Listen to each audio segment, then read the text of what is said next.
Games live and archived in 15 sports in over 10 counties in western Pennsylvania, as well as being the exclusive home for all the WPIAL playoffs and championships for nearly 2 decades. Anytime, anywhere, always there. We are the MSA Sports Network.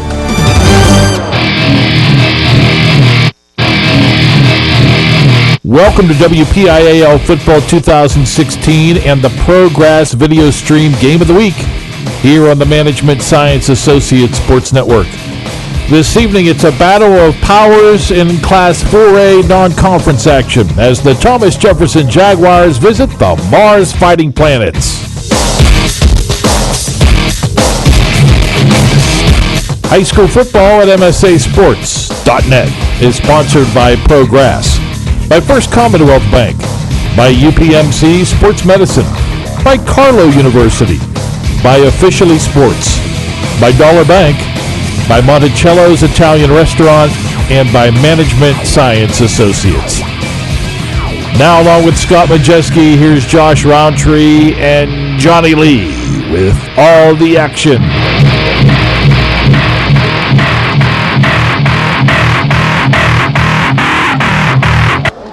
Very pleasant good evening. WPIAL football continues tonight right here on the MSA Sports Network. This evening from the Mars Athletic Complex in Mars, Pennsylvania.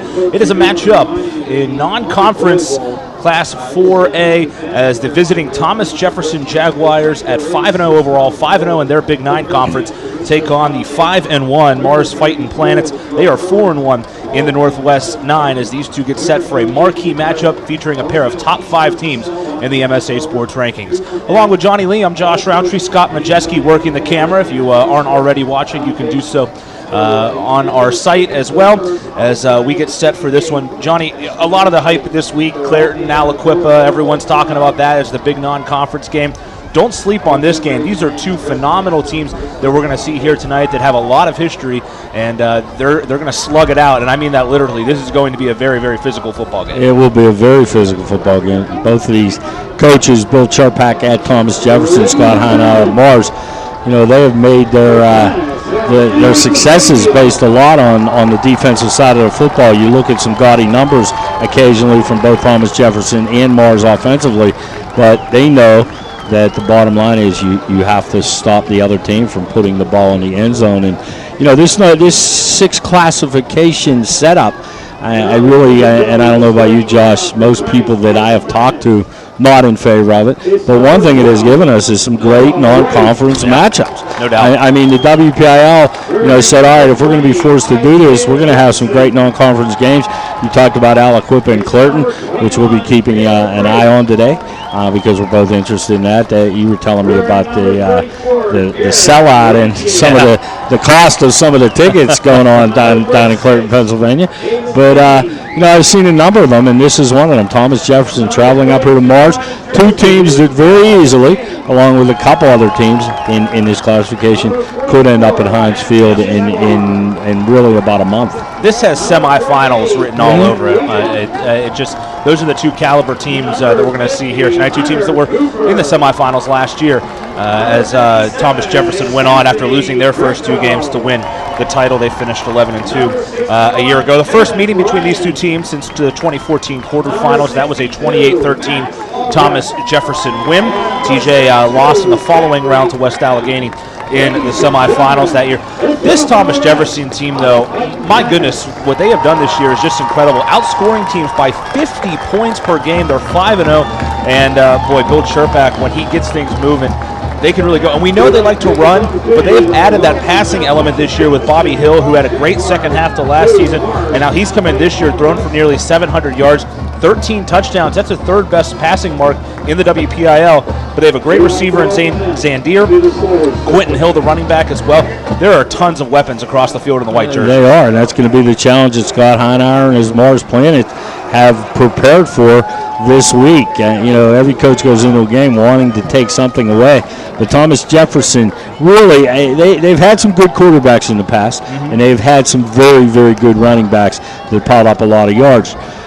And this year, though, Bobby Kelly, they lost their first 2 games last year, as you said. Kelly was out for a few games, got back around midseason. And when they walked off the turf down at Heinz Field last year, looking at the roster, 11th grader, 11th grader, 11th grader, 11th grader, and now they're all 12th graders, and they want to get back there. They want one more title, and although this game doesn't mean anything in terms of conference standing, I think it means a great amount to both of these football teams.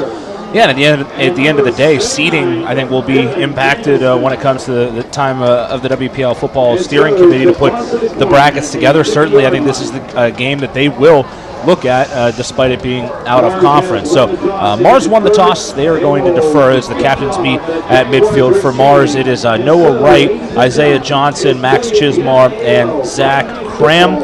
And Thomas Jefferson, John Muehlbauer, Jake Gigrich, Zane Zandier, and Devin Danielson. For this Mars team, we talked about it, Kelly, Hill, Zandier on one side. They're a versatile offense of what they can do. Not so much on the other side for Mars. They're going to run the football, and they're going to run it a lot. In fact, Noah Wright, their quarterback, has only completed 10 passes this season, but they do have a couple of really good options in Isaiah Johnson and Garrett Ranke. And it just seems like every year Mars has that guy that can step up and be a great running back. Well, primarily they like to run the wing tee, but watching them warm up, some different formations, some 2-back formations, some I formations, but Scott Heinauer is going to try to run the football. We talked about the size advantage in the trenches that Thomas Jefferson probably has tonight, whether it's on the offensive or defensive side of the ball. But Mars' offensive line always well schooled in the blocking schemes for this running game, and I don't foresee them to forget their responsibilities tonight, even being outweighed by about 40 pounds a man up front. Shane Stump, Justin Vigna, and John Muehlbauer are deep to receive to our left. Thomas Jefferson, white jerseys, black pants, black lids. Caleb Brake, the left-footed kicker for Mars, will put it in the air. All blue jerseys, blue caps, and yellow and white trim. Brake the run-up and the kick, and this one is going to go into the end zone. The number 1 rated kicker in the state of Pennsylvania puts the ball through the end zone for a touchback as Thomas Jefferson will take over on their first drive of the football game. And for them, as we mentioned, it is going to be at quarterback Bobby Kelly, Quentin Hill, the running back. Luke Petruzzi will be the fullback. Zane Zandier, Jonathan Muehlbauer are the wide receivers. Jake Gigrich, the tight end. Devin Danielson, Jimbo Nasita, Dom Serapila, and Dustin Lanning and AJ Putano will be the line from left to right. I-back set as they come out. Zandier on the near boundary. He is not difficult to spot out there. 6'4", 215 pounds, a Division I recruit. Right now favoring West Virginia, but a bunch of other offers. Boston College, UVA, Kansas, Syracuse have all been after Zane Zandier. Again, it's an I-back set, receiver each way. They're going to pitch it to Quentin Hill. He's coming to the near boundary, and he is going to go nowhere. And Hill gets popped coming from the near side, and lowering the shoulder and making the hit is number 36. And that is Davis Bain coming from the outside backer spot to blow that play up. Great job trying to get Hill on the edge early on out of that I formation. A great pursuit by the linebacking core of the Mars Planets. Anthony Grieco in on that too. They're going to send a pair of receivers to the near side. That's Muehlbauer and Zandier. I-back set. It's Petruzzi with the hand in the ground, blocking. Man goes in motion right to left. That's Muehlbauer. Kelly takes a snap, drops back, looks to throw, has Zandier on the near side. Catch made at the 27. He'll dive forward, but gets to about there, and that's all. It's a pickup of 5, the first passing play, and third down upcoming for Thomas Jefferson on their opening drive. Nice job by Davis Bain, given the responsibility of slowing Zane Zandier down. Gave him a 7-yard cushion, 5-yard pass, good tackle after the catch to bring up the third down and 4 for the Thomas Jefferson Jaguars. Call it a gain of 4. Here comes third down. Receivers split each way. I-back set yet again. Extra protector on the line. Handed off. Hill, he's going nowhere. Bottled up, tried to spin off the line. Dives forward. He's going to be about a yard short, maybe more, of the first down. So Thomas Jefferson not able to hit on their first third down try of the game, and that'll bring up a 4th and 1. We'll see what Bill Cherpak does. He has the punt unit ready on the far sideline, and he will send them onto the field. Took a couple extra seconds to have the crowd go, is he going to kick it or is he going to go for it? Sharp playing it safe early on in this football game. Tommy Campbell is the punter. Davis Bain and Isaiah Johnson stand at their own 40-yard line. Low snap fielded by Campbell, and he will punt it away. High spinning kick, going to be fielded on the run up and getting run into was Johnson. Flag flies. Thomas Jefferson on the football. Flag coming in from the near side. And Johnny, I don't know, I could not tell who ran into Johnson on the run up. It almost looked like one of his own players maybe had run into him, but there's a flag down. First flag of the game. Pretty apparent contact made on Johnson as he was running up to fair catch that football, but the officials will confer, and we will tell you with the first flag, Josh, from the Greater Pittsburgh Football Officials Association, the referee Ron Dixon, the umpire Tom Hoffman, the linesman Kevin Stewart, the line judge Mike Traver, the side judge Jen Burke, and the field judge Matty Pritchard. A long discussion here from that group of officials, at least 4 of them that is. And it's going to be fair catch interference called on Thomas Jefferson.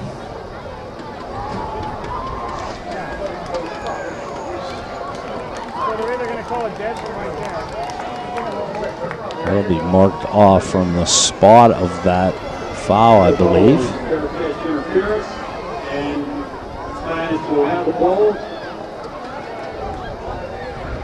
Did they mark? They did not march it off. The marker is at the 47-yard line of Mars. We're going to go 15 from there.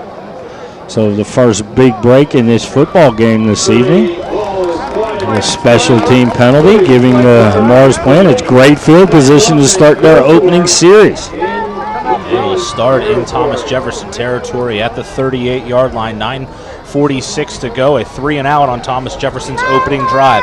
Noah Wright's the quarterback. Isaiah Johnson and Garrett Renke are the running backs. It's Max Chismar, the fullback. Paul King, Kevin Wiggin block. Ben Perziola is the receiver. Zach Cram, Kevin Ryan, Max Albrecht, Anthony Greco, Hunter Cooper, left to right on that offensive line. Underneath center is Wright. He's going to send Renke in motion. He's going to give it to him on the fly sweep, going to the far boundary. Zandier can't make the tackle. Renke turns the corner and gets slung out of bounds. It'll be a pickup of about 8 yards. Zandier had him tracked down in the backfield, but kind of fanned on the tackle, and it allowed Renke to get to the edge. Yeah, the young sophomore was moving on that jet sweep out of the wing T, left to right. He's able to get outside the hash mark to the numbers and turn it upfield. Nice step out of the tackle attempt by Zane Zandier, and a nice pickup on first down for the Planets. Yeah, pickup of 7 officially. Good crowd on hand. People still filing in. Homecoming night here. 2nd and 3. Handoff to Johnson. Up the middle he goes. Zandier coming in on the tackle. A couple of guys were there first, including number 36. That's Noah Palmer. Zandier going to get a gain of 2. It'll bring up it's Johnson with a gain of 2. Brings up a 3rd and 1. Noah Palmer, Devin Danielson, Jimbo Nasita, and Logan Burnsworth are on the line. The linebackers are Quentin Hill, Jake Gigrich, Luke Petruzzi, and Garrett Fairman. Zane Zandier, the safety, Nick Freewald, and John Muehlbauer, who has 4 interceptions already this year. They're the corners. Stacking the box. They have 10 guys in the box right now facing the run. Handoff to Johnson, and he will pick up the first down. Good jump cut as he got through the line of scrimmage. And that'll be good for Amar's first down. He goes from the 30 down to the 24. Gain of 6 and a conversion on 3rd down. Both of these featured backs tonight, Josh, Quentin Hill for Thomas Jefferson and Isaiah Johnson for Mars. Great speed, but they're big backs. 6 foot, 180 pounds, solid for Isaiah Johnson, and he needed that strength and that size on that, bouncing off a tackler, picking up the Mars first down. Isaiah Johnson coming off a season-high 28 carries and a season-high 155 yards last week. And the win over Newcastle. Here's a handoff. This is Johnson up the middle. Good running room. And he goes over the right guard. He's going to pick up 8, maybe 9 yards on first down. Talked about the Mars offensive line. Going to have a big impact if they're able to block out of this wing T for these speedy backs of the Mars Planets. Great job that time. taking care of business with individual responsibilities. A big hole for Johnson right up the middle for a gain of 8. It's critical that they do good things on first downs in this game because they just do not have a passing game. Here's a handoff to Ranky. Missed tackle in the backfield, but then they swarm all over them. Their white jerseys, including number 12 in there first. That's Garrett Fairman to blow that play up. That's going to go for a loss of about a yard or maybe 2 on the play. Really a lot of familiar names from last year. Garrett Fairman, Jake Gigerich in on that play too, number 10 from his inside linebacker position. Gigerich, a trusted name in Thomas Jefferson football over the past few years. Had 9 tackles last week in their win over Ringgold. They were up only 7 at halftime, won 55-14. Here's a pitch play to Johnson on the near side, trying to get the edge. He does, got around Sandier, then got blown up from behind. He got hit. Coming over to make the tackle was Jake Gigrich. And that'll be a gain of only 1, maybe a half a yard on the play. And that was 3rd down, so upcoming is a 4th and a long 1 yard. Gigerich on that big hit for Thomas Jefferson, but good job by Nick Urbanowitz for Thomas Jefferson, stringing that play out, allowing Gigerich to come from the middle of the field and lay the hit on the Mars ball carrier. Well, it looks like they are going to go for it, but remember, Mars does have the number 1 rated kicker in the state of Pennsylvania, and they're going to take a timeout to think about this first. Caleb Brake is a heck of a kicker. He hit a 39-yard field goal to win the game against Blackhawk earlier this year. They won by 3. And they're going to think about it. Do you take? It's going to be, a decent. At this point in the game, it is a critical. I guess you could say critical call for Scott Heiner. Most coaches like to get on the board first, no matter how you can get on the board first. You have this outstanding kicker. We saw it up close and personal a few minutes ago with the touchback kickoff. We know he has a strong enough leg, but you want you're moving the football. You're being physical. You want to continue to try to do this. Let's see what Scott Heinauer decides to do. 4th and 2, and Brake is on the field. So they're going to attempt a 33-yard field goal. It's spotted at the left hash. Ball will be snapped from the 16. And it is Tyler Kowalkowski that is going to do the holding. He's the backup quarterback. Left-footed kicker kicking from the left hash. They have blocked 3 field goals this year, Thomas Jefferson, so look out. Here's the snap. It's a good snap, good hold. Kick is up, spinning. That kick is down the middle and good. Caleb Brake hits on his 2nd field goal of the season, and with 6:20 to go here in quarter number 1, it's 3-0 Mars over Thomas Jefferson. You're listening and watching to WPIAL Football right here on the MSA Sports Network. Right now, when you refer a friend to open a new personal or business checking account at First Commonwealth Bank, you can earn a generous cash reward. It doesn't even have to be a friend. Could be a relative. Could be a Bruins fan. Could be that guy over there with the weird hair thing going on. It doesn't matter. Refer anyone to open an account and it will really pay off for you. They'll even get a cash reward themselves, no matter who they root for. First Commonwealth Bank, member FDIC. Learn more at a local branch or visit fcbanking.com.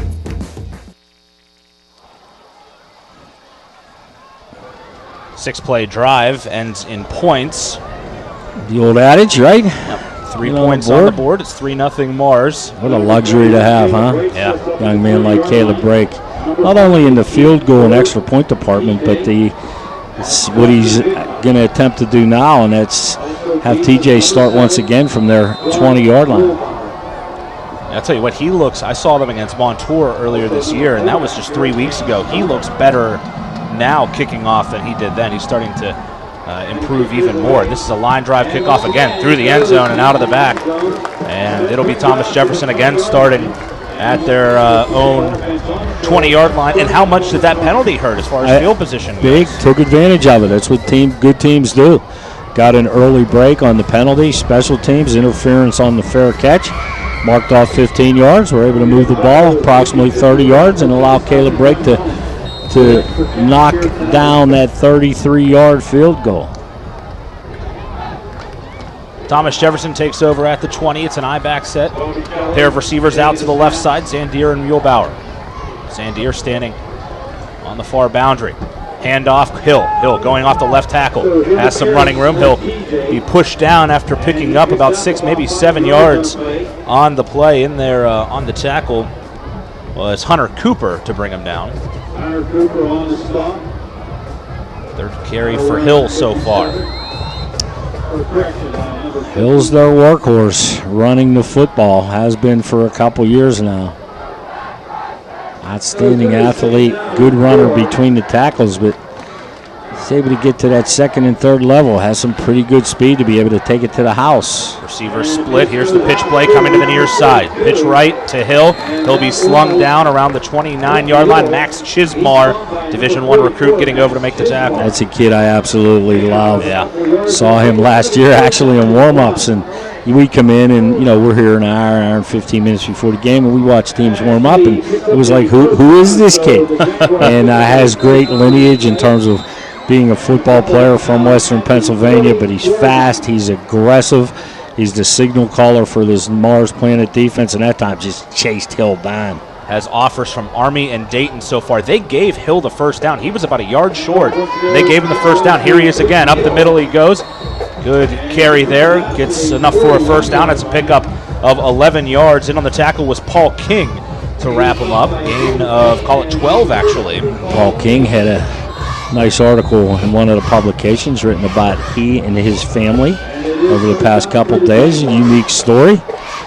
They were on a reality show. Yes. He had 6 brothers that played. Live on a farm out here, Yeah. so his football's easy. Yeah, they own Freedom Farms in Valencia. They were featured on a reality show about their farm. Here's a handoff to Hill. He dances off the left side. He'll grab about 4 yards on first down. Good pickup again on the 6th carry of the game so far for Quentin Hill. His helmet came off, so he's going to have to check out of the game. We talked about Bobby Kelly doing a good job throwing the football, but I think we neglected to mention it. A lot of the throws and the way TJ sets up that passing game is off the run. They can go some play action pass with Kelly. He's only 5'9". They move the pocket somewhat on that play action pass, and that's when they're able to break big plays downfield. I'd have to check, but this is likely the first time Thomas Jefferson has trailed all season. They do have 3 shutouts to their record. Here's a handoff. New ball carry in is Justin Vigna. Vigna has scored 5 touchdowns. He did not have a carry last week against Ringgold, but on second down, he'll get back to about the line of scrimmage, got about a yard, and that'll bring up a 3rd down and 5. Paul King once again for the Mars Planet, coming in from his linebacker position. Good gap control. Vigna tried to start right and cut back, and King there to greet him. 2 receivers to the far side. I-back set yet again. This defensive line has been good, as have the linebackers from Mars. Made some good tackles, gotten some pressure. Kelly going to drop back and throw. Slings it to the far side. Catch made by Zandier. Zandier gets around to tackle and then steps out of bounds on the far side. Good pickup there. Mars bringing Zandier. both inside linebackers that time. King started into a gap. Chismar tried to follow him. Great blitz pickup by the running backs for Thomas Jefferson, allowing Kelly that extra second to find Zandier and move the sticks into Mars territory. Pickup of 20. A conversion on 3rd down. They're now 1 for 2 there in this game. They bunch the receivers each way near the line, and faking the handoff, rolling out as Kelly has a man wide open in the flat. Catch made at the 20. On his feet is Gigrich. He's inside of the 10 and knocked out of bounds at the 8-yard line. A pickup of 25 yards on first down. Thomas Jefferson in business now in the red zone. And there's that play action boot right that we just talked about. Kelly fakes the handoff, boots to his right. Gigrich just releases from his tight end position out into the flat, wide open. Easy delivery for Kelly, and once he gets those shoulders squared, he's searching end zone. Good job by Mars stopping him, but not till he gets inside the 10-yard line. Kelly under center. Sean Bell protecting. Handoff left side. Getting tripped up is Quentin Hill. He'll get down to the 5-yard line. It's a gain of 3 on first down. Hunter Cooper once again from his defensive line position, being able to fight off a blocker, come from behind. get an ankle tackle on Quentin Hill.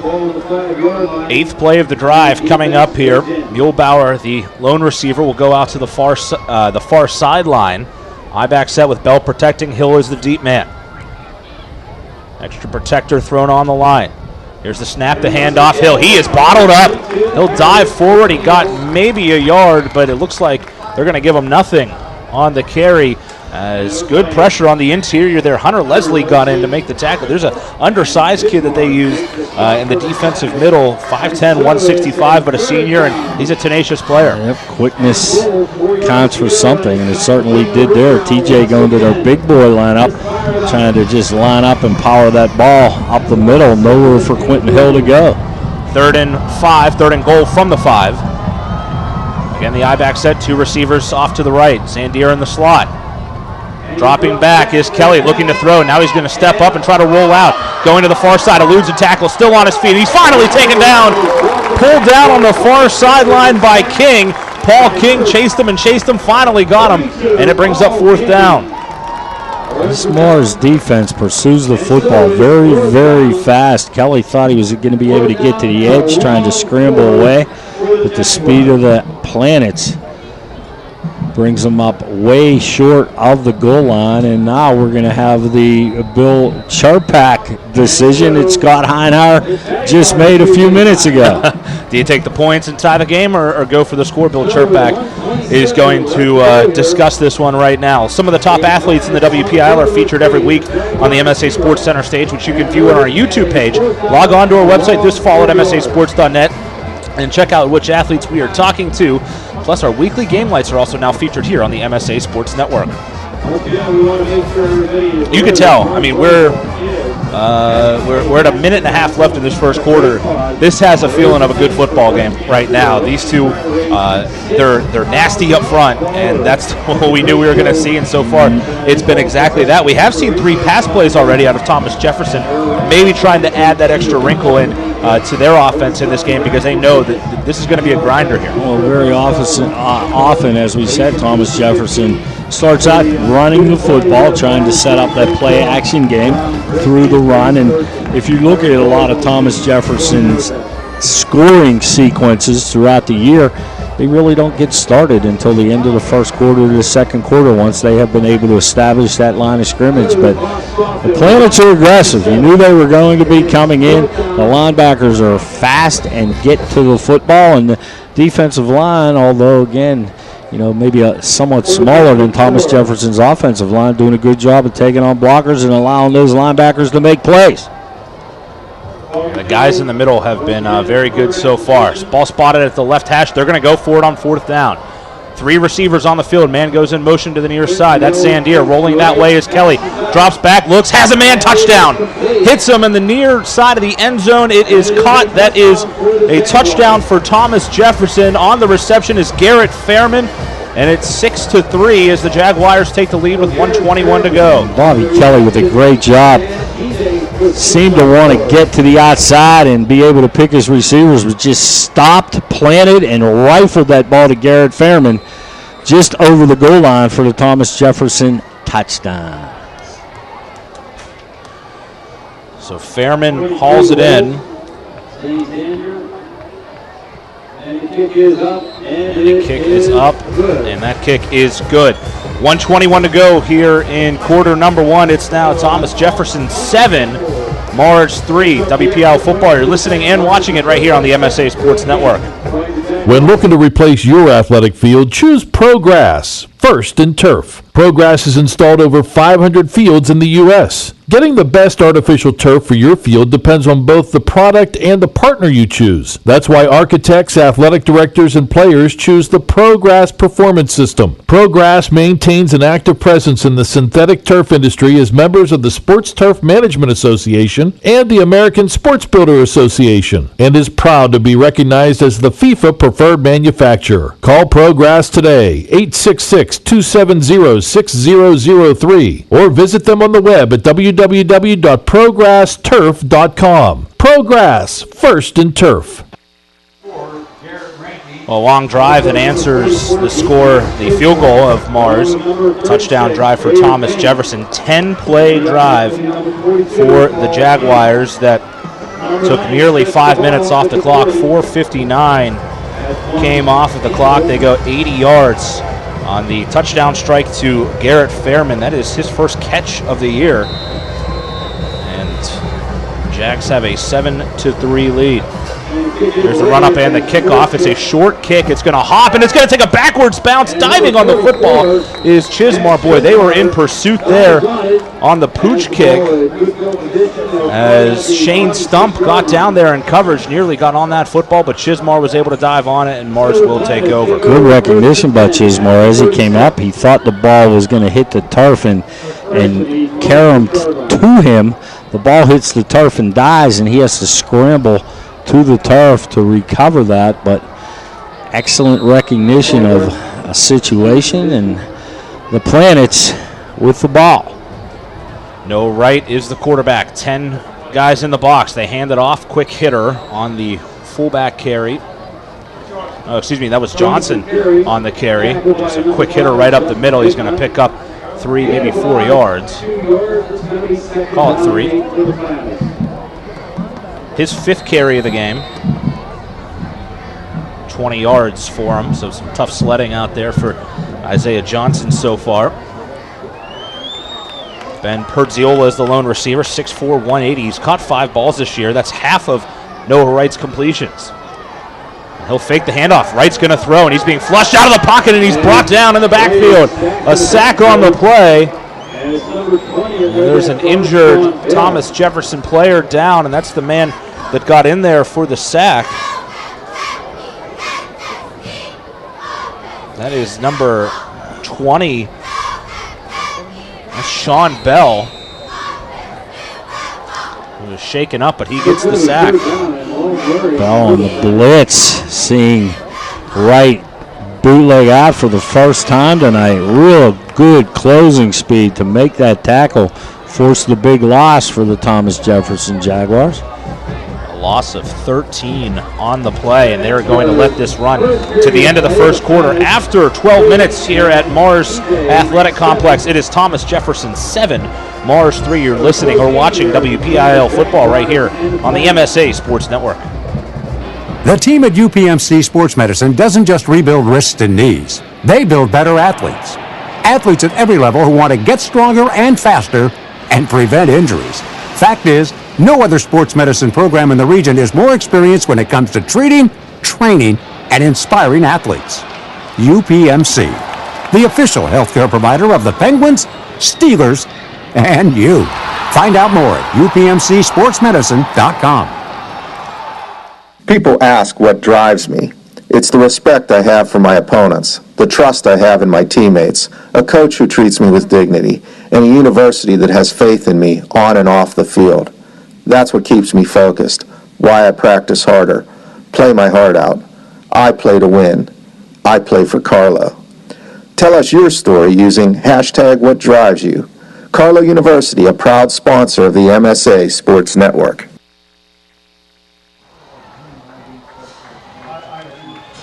Quentin Hill with 33 yards on the ground. That's all of their offense, really, on the ground for Thomas Jefferson. They lead 7-3, but they have gotten it done in the air as it is 55 yards passing through a quarter for Bobby Kelly. And now Mars backed up. That was a loss of 13 on that sack by Sean Bell. And now 3rd and 20 is not a good situation for a wing T offense. 2 receivers split out to the left, and they are going to give it underneath and being stood up and driven back. Boy, Devin Danielson, the defensive tackle, all over Garrett Ranke as they drive him back for a loss. Thomas Jefferson's defensive line just discarding blockers that time. Everybody up in the box just teasing the Mars Planets to throw it over top. They chose to run the football. No gain on the play. In fact, a loss of a couple yards, and Thomas Jefferson's going to get the ball back in pretty good field position here. Caleb Brake will punt it. Muehlbauer and Zandier are standing at their 50. High spinning punt. Going to be fielded by Muehlbauer at the 47. Muehlbauer with a running room. Makes a man miss to the 30, the 25, the 20. He breaks it to the outside, gets a block. He's going to walk into the end zone for a Thomas Jefferson touchdown, 47 yards. Looked like he might have got an unnecessary block in the back. He was gone anyways. They don't call it, but it's 47 yards to the house for Muehlbauer. And it is 13-3, Thomas Jefferson. You don't often see a punt return for a touchdown where the returner goes untouched in the middle of the football field. But as you said, that ball never turned over, came down. He had a great opportunity to receive it with clear vision. Made a nice cut early on, another cut at the 20-yard line. I thought they were going to get them for a block in the back too, but the officials thought otherwise. And Muehlbauer with the big punt return for Thomas Jefferson. 47 yards. The extra point by Campbell is up, and that kick is good. 11:04 to go here in quarter number 2. It is now 14-3. Big game-changing play right there by Johnny Muehlbauer. You're listening or watching the WPIAL football right here on the MSA Sports Network.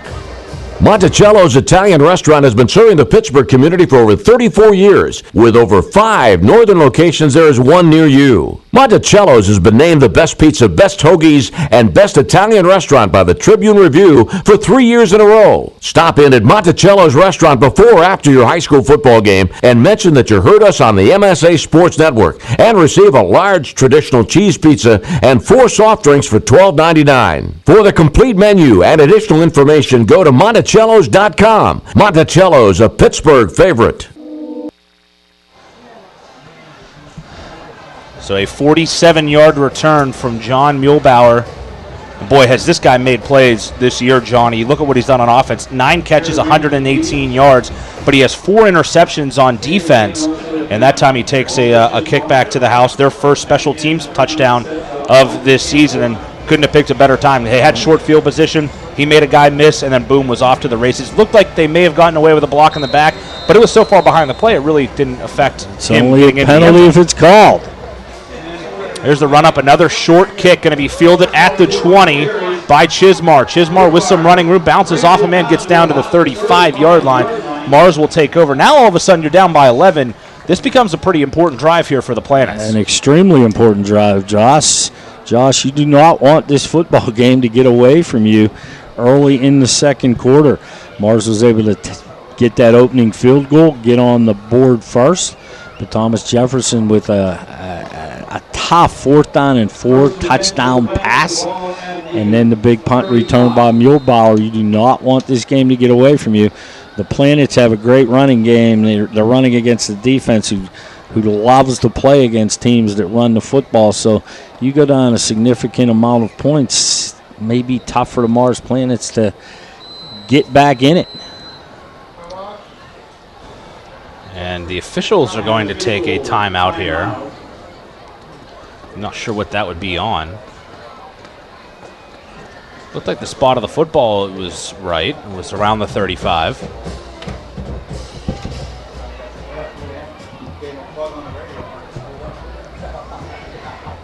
Scott Heinheimer in a deep philosophical discussion with Ron Dixon. I don't know if he's still upset about the... Dixon trying to get him back to the sideline. Still upset potentially about the block in the back or what, but yeah, that's odd. The spot's right. It was at the 35. Mm-hmm. Unless he saw something out there on the kick return as well, but I don't know.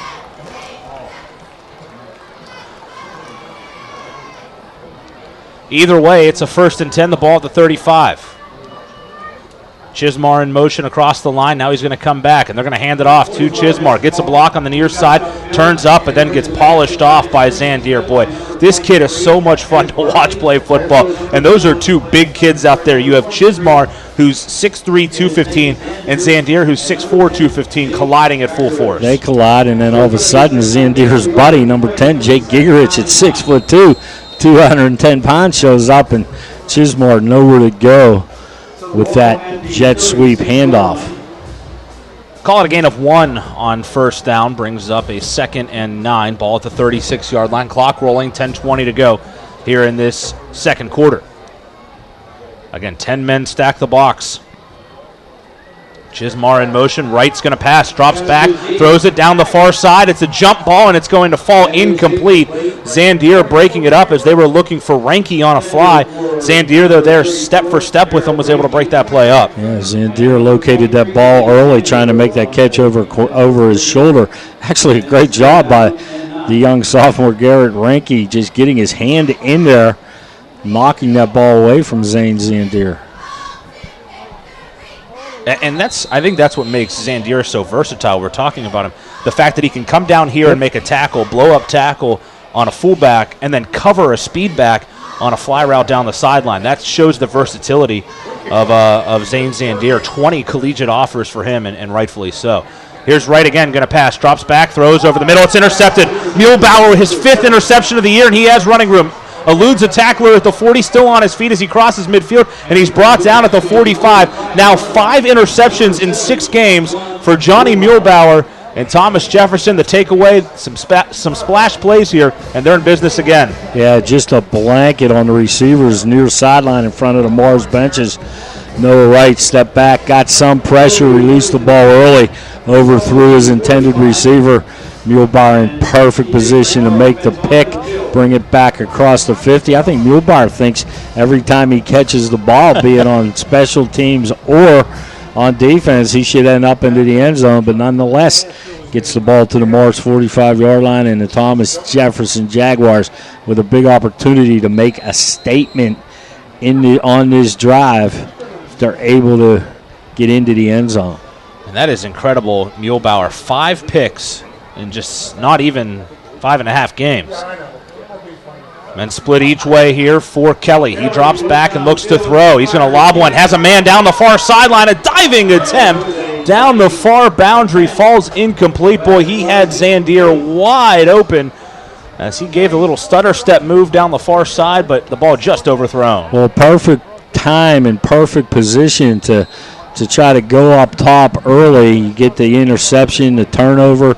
The defense has to come back on the field quickly, and you try to go for it all on just a go route down the sideline. Receiver wide open, just slightly overthrown by Bobby Kelly. 2 receivers out to the left. Handoff Hill has running room. And a shoestring tackle going to be made on him as getting in there was Anthony Greco. And that's a good gainer of about 8 yards. Yeah, great firing off the ball by the Thomas Jefferson offensive line, straight ahead blocking.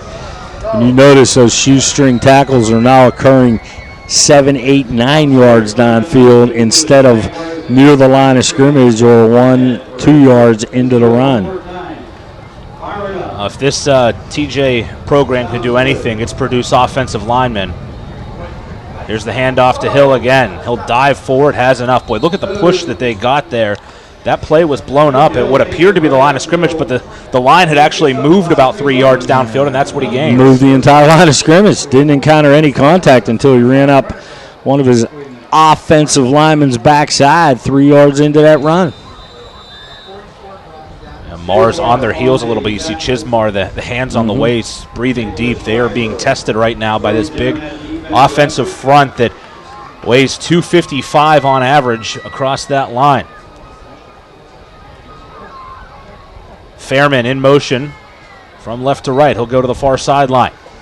Faking the handoff is Kelly. He rolls out, has a man open in the flat. Making the catch is Gingrich. He'll have enough for the first down as he's polished off by Davis Bain on the far sideline. It's a pickup of 12 and another first down. Again, pounding Quentin Hill up the middle. Preoccupies the Mars defense. A fake into the belly of Quentin Hill. A quick toss to the tight end. We saw it gain big yardage at the end of the first quarter. That time another good grab by Jake Gingrich. Squares the shoulders. Moves the chains for the Jaguars. Last week, Bobby Kelly, 10 of 20 for 228, a career high in passing yardage. Had 3 touchdowns, 1 interception. Quentin Hill ran for 274. That was also a career high in rushing. He went over 3,000 yards last week in his career. High back set, 2 receivers to the left. Kelly dropping back, looking to throw. Fires over the middle. Boy, that one was intended for Muehlbauer, but he just airmailed that incomplete. And that brings up 2nd and 10. Muehlbauer running a post pattern, but good defensive pressure on Kelly A good blanket in the end zone over top and underneath by the Mars Planets. Coming up at the half, it's the MSA Sports Halftime Show. This week, Don Rebel and the Post-Gazette's Mike White get offensive with a look at some huge numbers being put up by WPIAL teams and individuals this season. None more so than the game that Johnny was at 2 weeks ago with Beaver and Keystone Oaks, the WPIAL record for points in a game. Man in motion from right to left. That's Fairman. And they're going to hand it off. This is Hill. Hill, a lot of running room. Cutback move over the 15, over the 10, and he's down inside of the 10-yard line, down to about the 7. It'll be a pickup of 14 yards and another first down for the Jags. We talk about quickness from running backs and power from running backs, but vision from running backs is just as important. And Quentin Hill with his head up the entire time during that run, evading a couple tacklers, changing speeds, a good cut, and a big pickup of another Thomas Jefferson first down. Seventh play of the drive, Quentin Hill right up the middle, bowls a man over at the goal line for a Thomas Jefferson touchdown. 7-yard run right up the gut, 7-play drive, and TJ finishes it off with 6 points. Simple 7-yard run, but Quentin Hill establishing himself right now.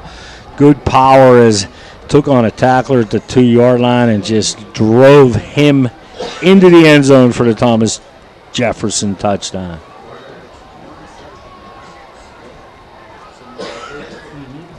It'll be Campbell to attempt the extra point, but there is a player down in the end zone. Can't tell who is down right now, but it was a man that was run over at the goal line that was involved in that tackle of Quentin Hill. 14 touchdowns now on the year for Hill. He was 7th in the WPIAL in rushing touchdowns coming in.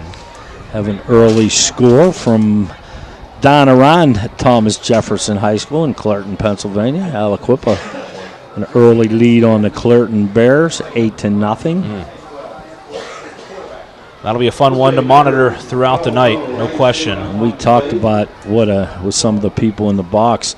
You know, a huge game like that, be it non-conference, but what a tough week for the Aliquippa Quips in terms of off-the-field stuff that's happened to that football team. How about this? Shaken up on the play was Noah Wright, their quarterback. So Tyler Kowalkowski is the backup. We'll see if they need him. Good news is he's able to run off under his own power. But bad news is it looks like it's right shoulder. Right shoulder, yeah. Not that he wings it everywhere offensively, but you still have to have the ability to do that. The trainer's in front of us checking out his right shoulder as Thomas Jefferson gets set to kick the extra point. It will be Campbell to attempt. He has been pretty good on extra points. Has missed 5 this year, but he has attempted already. Now, this is 43rd. This kick is up, 42nd, excuse me, and that kick is up, and it's down the middle and good. 7:42 to go. Thomas Jefferson starting to roll here. It's 21-3 Jags. You're listening or watching the WPIAL football right here on the MSA Sports Network. Log on every Wednesday night at 7 for the latest high school football news during this week in the WPIAL here on the MSA Sports Network. Join Don Rebel and other members of the MSA Sports team as they visit with WPIAL football coaches, plus they run down the upcoming schedule and preview the weekend's top high school football games. That's this week in the WPIAL, every Wednesday at 7 p.m. this fall, only on the MSA Sports Network. The scoring drive, 7 plays, 45 yards, 2:14 taken off of the clock, 21-3. Thomas Jefferson in the lead after the 7-yard run by Quentin Hill, who now has 12 carries in the ballgame. And you saw early on, Johnny, it was 2 yards, 2 yards, 4 yards. Now it's becoming 12, 8, 14, 7. I mean, they're starting to establish the line of scrimmage a little bit better. Thomas Jefferson is leading to some chunk plays on offense. The passing game's been very good as well. Not only with the size up front, but with Bobby Kelly able to throw the football, the linebackers have to take somewhat of a deeper drop. Chismar fields it at the 10 on the kickoff, running up the middle, and he'll get down to about the 34-yard line where Mars will take over. And boy, if that last drive was important, now down 21-3 as we approach halftime. This is a critical drive here for Mars to get back into this football game. Yeah, when you look at the entire scenario here in the first half, after the penalty on Thomas Jefferson gave Mars good field position, 3 and a punt for Thomas Jefferson, and really they played a flawless football game since then. Special teams touchdown. The defense has been very, very good, and the offense has gotten their feet underneath them both on the ground and through the air. Noah Wright, who was shaken up on the touchdown play, is under center. And he was favoring that right shoulder, and he'll hand it off to Ranke on the sweep. Coming to the near side, and tripping him up is Zandier, but he's still on his feet. Now a spin move up over the 35. It'll get down to about the 37, maybe the 38-yard line, and then a late flag comes in from the official on the near boundary. It's going to be a pickup of 5 yards for Ranke on first down. That's a tough 5 yards for the sophomore, stepping out of a sure tackler's grasp. Zane Zandier, it's just a spin. That's 2 or 3 times now he's just gotten away from Zandier and been able to get positive yardage. Just get to the edge, not run out of ground, being able to turn it up on the sideline. I'm sure he'd like to turn upfield a few yards sooner, but the flag comes out late. Second 15-yard penalty, that one a personal foul. That's just one of the things that you, as a coach, as a football coach, you don't want to have happen, but your defense is so aggressive.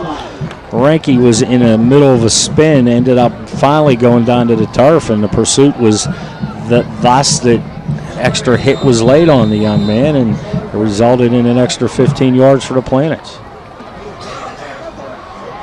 Now on first down, handoff up the middle, going nowhere. No gain on the play. In there was Logan Burnsworth to take down Isaiah Johnson. Jimbo Nacita also in on that. The inside of that defensive line for Thomas Jefferson.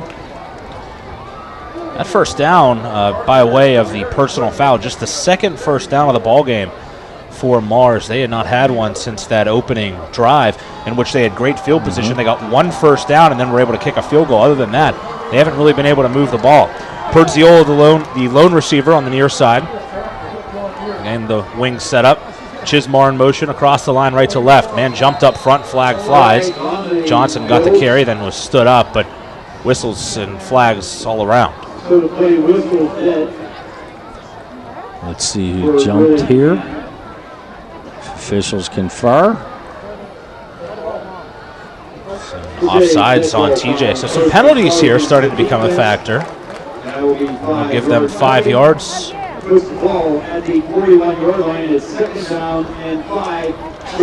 Oh, it's Josh, the Clerton Bears now lead the Aliquippa Quips 12-8. Not a lot of kicking going on down in Clerton, as one would expect.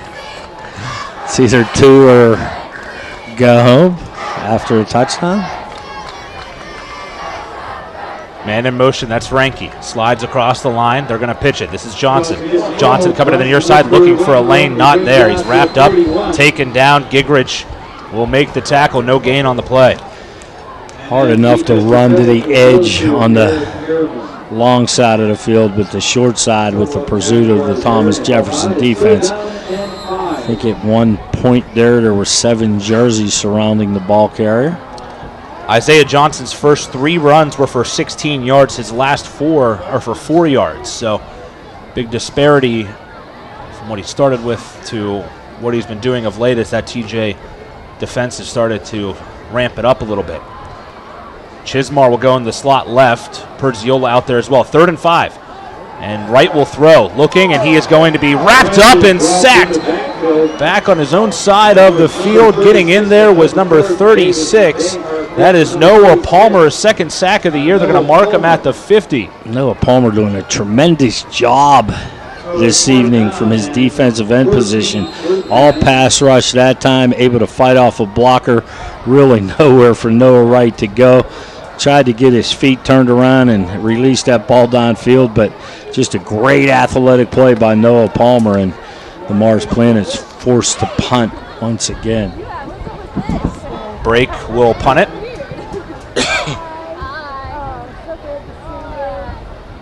Two men standing deep.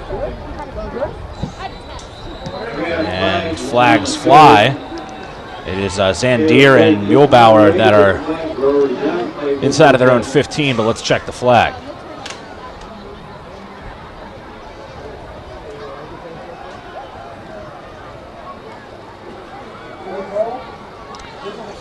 False start against Morris, the first penalty on the Planets in the game. 4:36 to go. It's 21-3. Thomas Jefferson in the lead. Break to punt. He averages 38.3 on his punts this year. And again, Muehlbauer's taken one back already. He stands at the 20. High snap. They rush in, and a line drive punt going to be fielded on the run by Muehlbauer at his own 30. Makes one man miss. Makes another miss up over the 35 and pushed down around the 38-yard line. for about an 8-yard return. Pretty nifty moves there by Muehlbauer. 6'2", 185, and 6'4", 215 pounds as your two punt returners. You would think it would just be a safe punt return, but both with excellent speed. And that time, Muehlbauer, excellent courage, came up on it, because I really believe if that ball, he lets that ball hit the ground the way it was spinning, probably would have bounced another 15 or 20 yards, and we're going to have a personal foul against Mars, which complicates matters even more for the Planets. Boy, down already by 18, approaching halftime. Cannot pick up a personal foul there. That's going to give Thomas Jefferson really good starting field position. They're going to start, in fact, on the Mars side of the field, it appears. Looking forward to some great halftime performances. This will be another drive starting on Mars's side of the field. After two starts at the 20, they will put it at the Mars 48. This is one of those situations where Bill Charpak likes to go up top. Saw it happen in just an overthrown pass from Kelly to Zandier after the turnover. Let's see maybe if they take a shot here.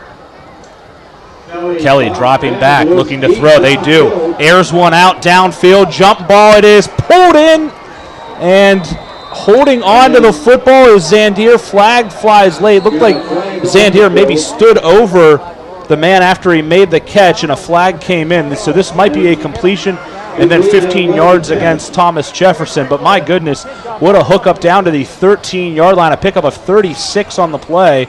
I had a feeling Kelly was going to take a shot deep there, and that's exactly what they did after the punt by Mars. But this will likely, I think, come back on a personal foul on Zandier. We'll see what the call is. I do believe that's what it will be. Josh? Looks like Isaiah Johnson was in coverage. His helmet came off. I think Zandier took that off as he went up to attack that football in the air.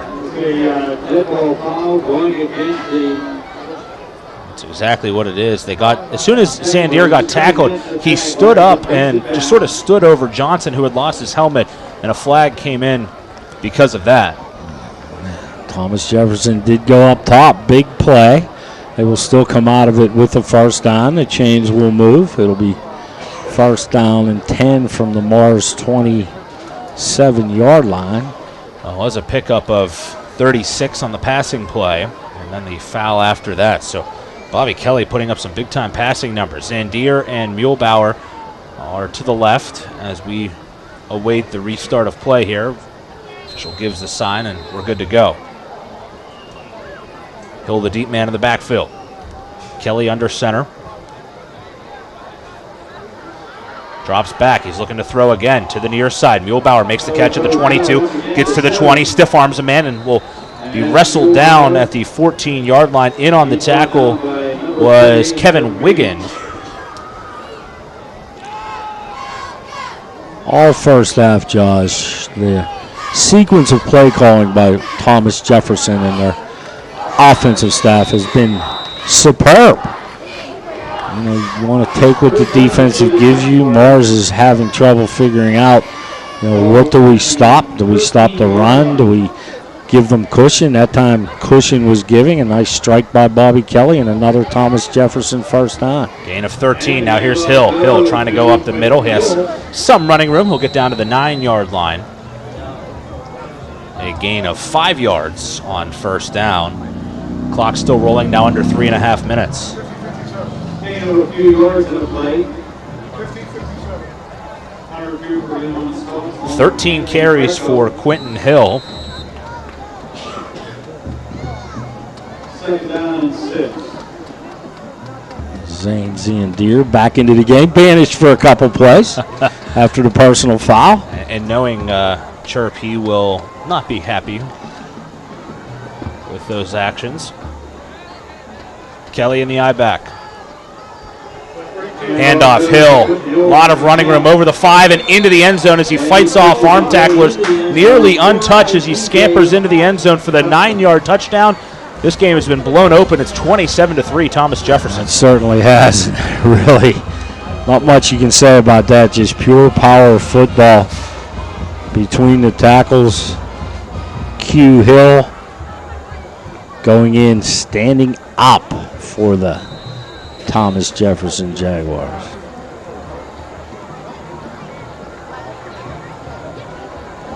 Campbell will attempt the extra point. His point after is a line drive that will sneak its way through. 2:45 to go. It is now 28-3. Thomas Jefferson in the lead here on the MSA Sports Network.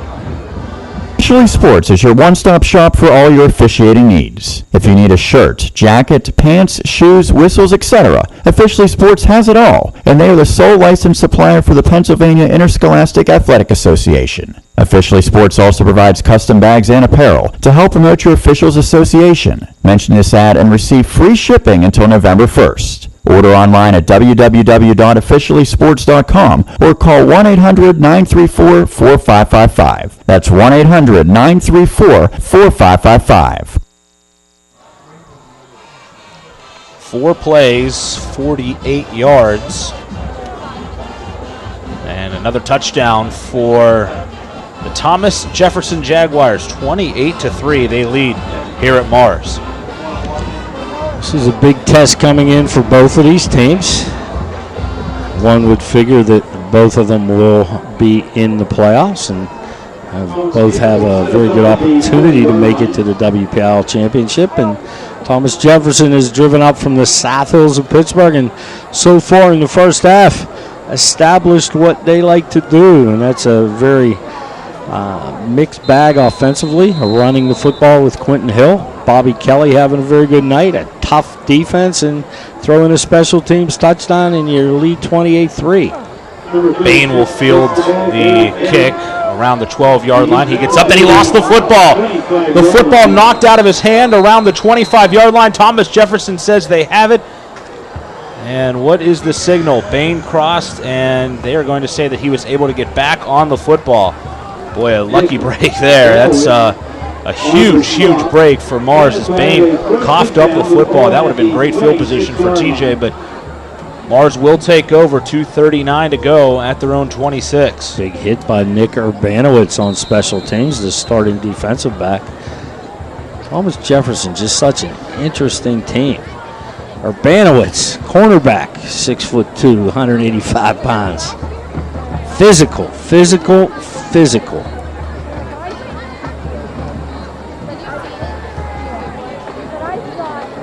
Wingback set. They load the box up with 10 white jerseys. They fake it to Rinke, and now Johnson just stood up. Boy, Gigrich in on the tackle again, and a host of white jerseys there. No gain on the play. That is his third carry for no yardage, Isaiah Johnson. Gigrich having a fun time from the middle of that Thomas Jefferson defense, just looking run the entire time. They're so complete because they have the good corners with Freewald and Muehlbauer, and then you have Zandier back there that can play kind of that hero position between the safety and the linebacker, and they have such a good line on the defensive side with Devin Danielson in the middle, and really Noah Palmer and all these guys that can make plays on defense. it's a good tier system that they have. Here's a pitch to Johnson. Makes a cutback. Makes a man miss. He has a first down and more on his feet. Across midfield. It's a foot race. 35-30. Still on his feet as he eludes the tackle. And he's going to go all the way for the Mars touchdown. 75 yards for Isaiah Johnson. And Mars is into the end zone for the first time. Not having success between the tackles. Getting Johnson to the outside the edge on the far sideline, and Thomas Jefferson with 11 men in the box. Once he was able to get to the second level, there really was no third level. Did a great job of outrunning a Thomas Jefferson Jaguar, trying to make a diving tackle at the 20-yard line, but Isaiah Johnson getting the Mars Planets right back in this football game. 75 yards, breaks, extra point is up, and it is good. 1:42 to go. It is 28-10. Now Thomas Jefferson after the 75-yard run by Isaiah Johnson. WPIAL football, you're listening and watching to it right here on the MSA Sports Network. Right now, when you refer a friend to open a new personal or business checking account at First Commonwealth Bank, you can earn a generous cash reward. It doesn't even have to be a friend.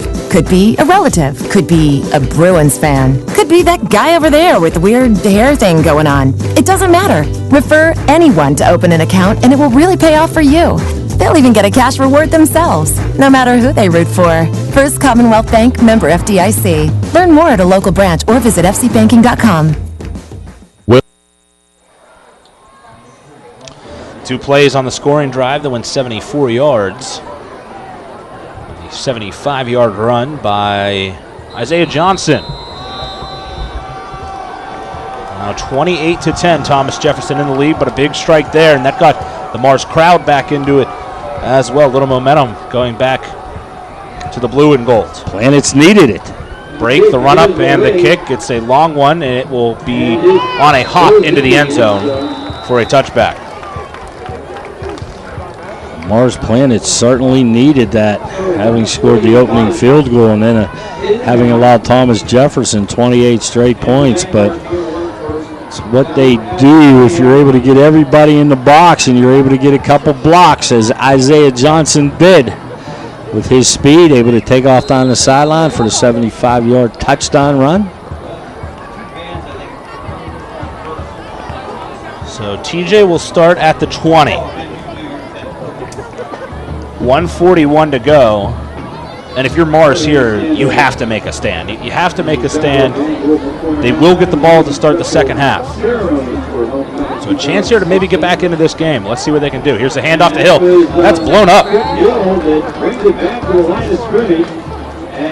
Nice tackle on the inside.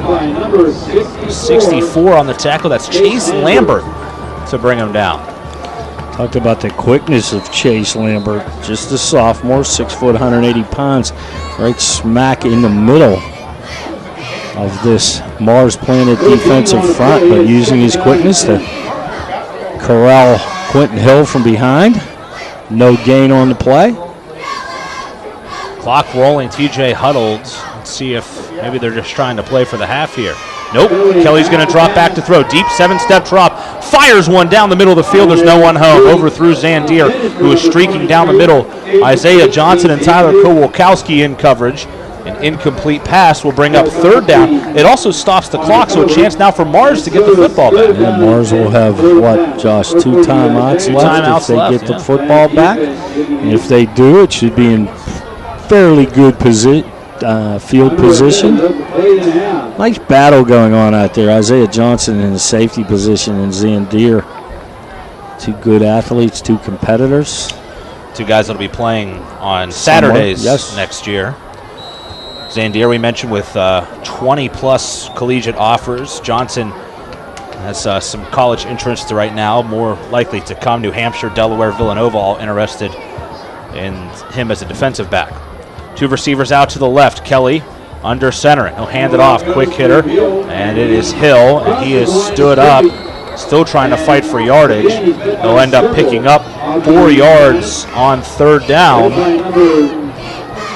And a timeout, I believe, was taken. Oh, no, a helmet came off. Mars, they're going to run this clock unless Mars takes a timeout.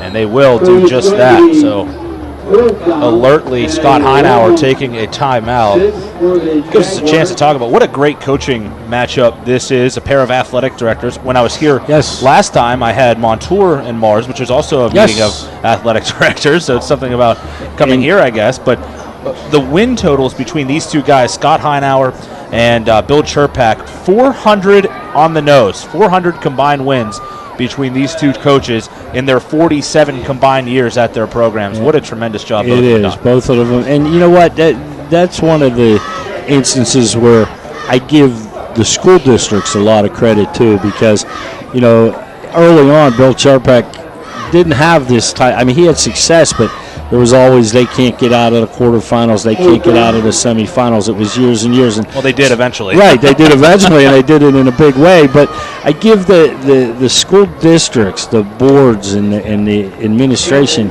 credit.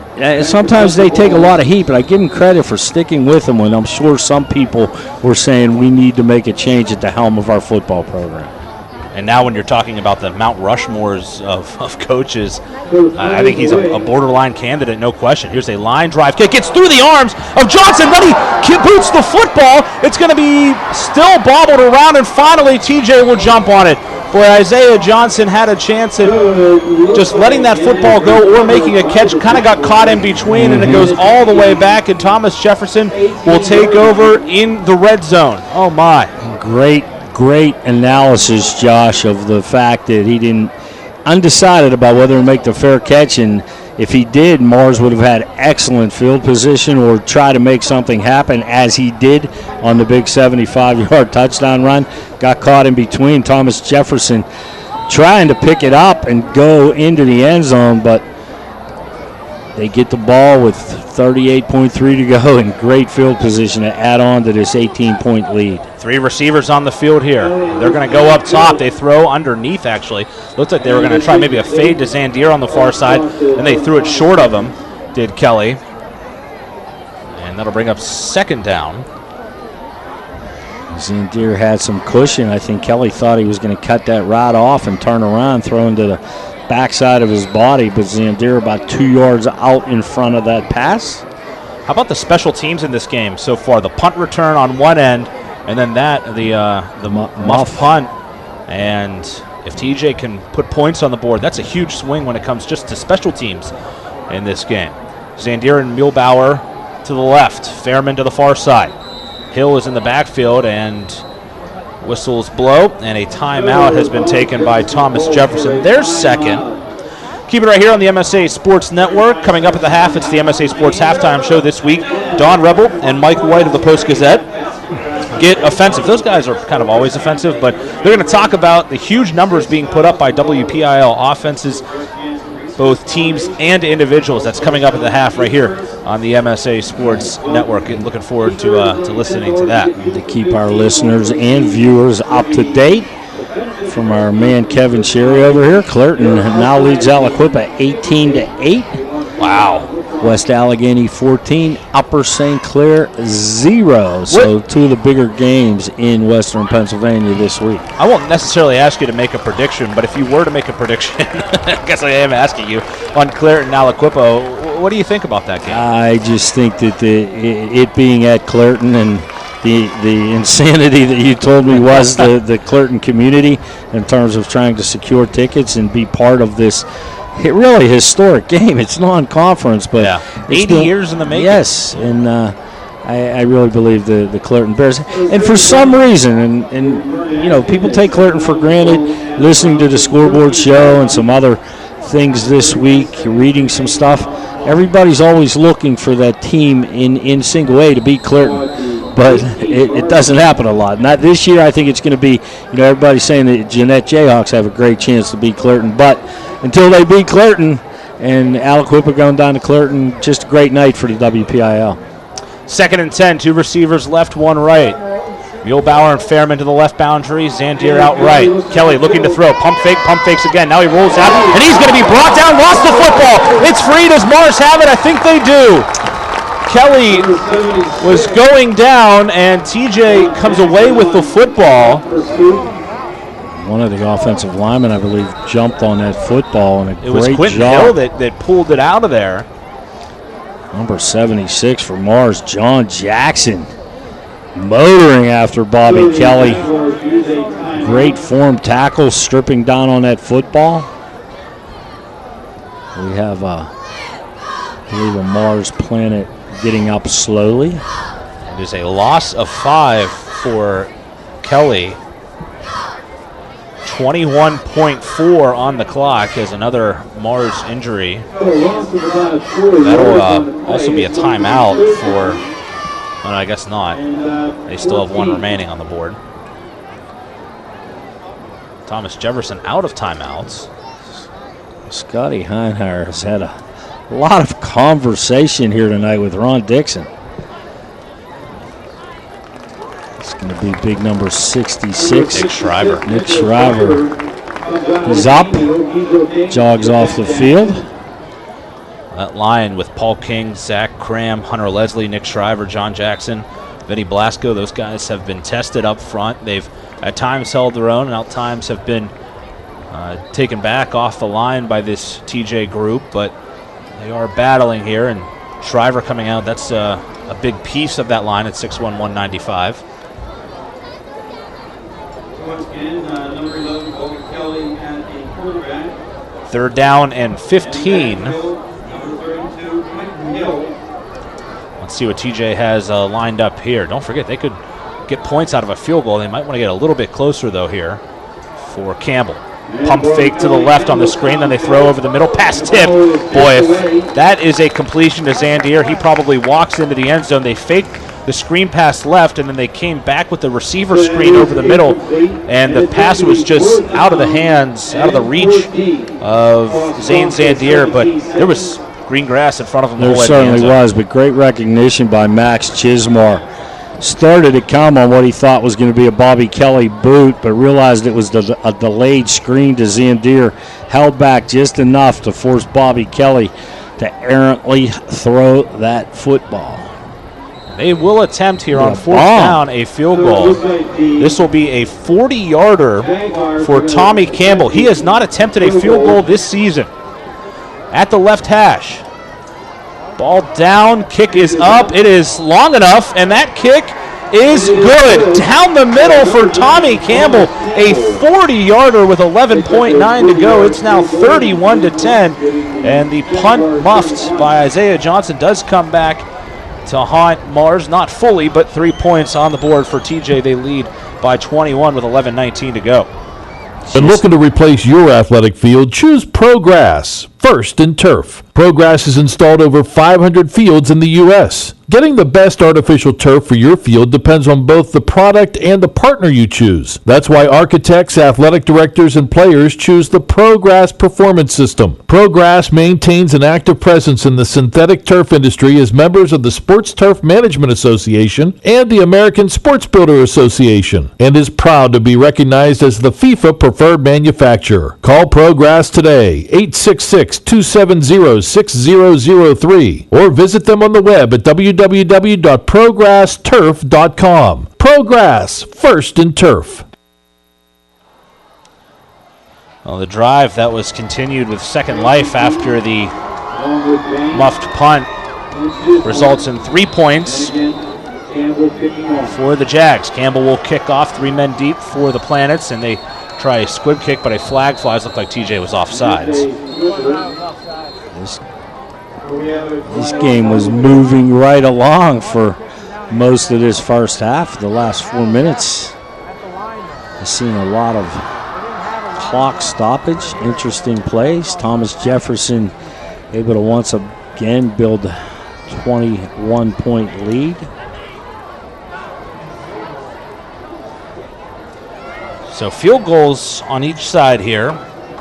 These two kickers had combined for just one made field goal all year. That was Mars's kicker, Caleb Brake, who made a 39-yarder to walk it off against Blackhawk, 24-21, but now both with a field goal here tonight. And they will try the squib kick again. And it will be fielded at the 36 by Paul King, trying to get to the far sideline, and will be taken out of bounds. And that will come with 7 seconds left here in this first half. Time for one play, at least one play, maybe two for the Planets. Mars starting at the 42-yard line. Down by 21.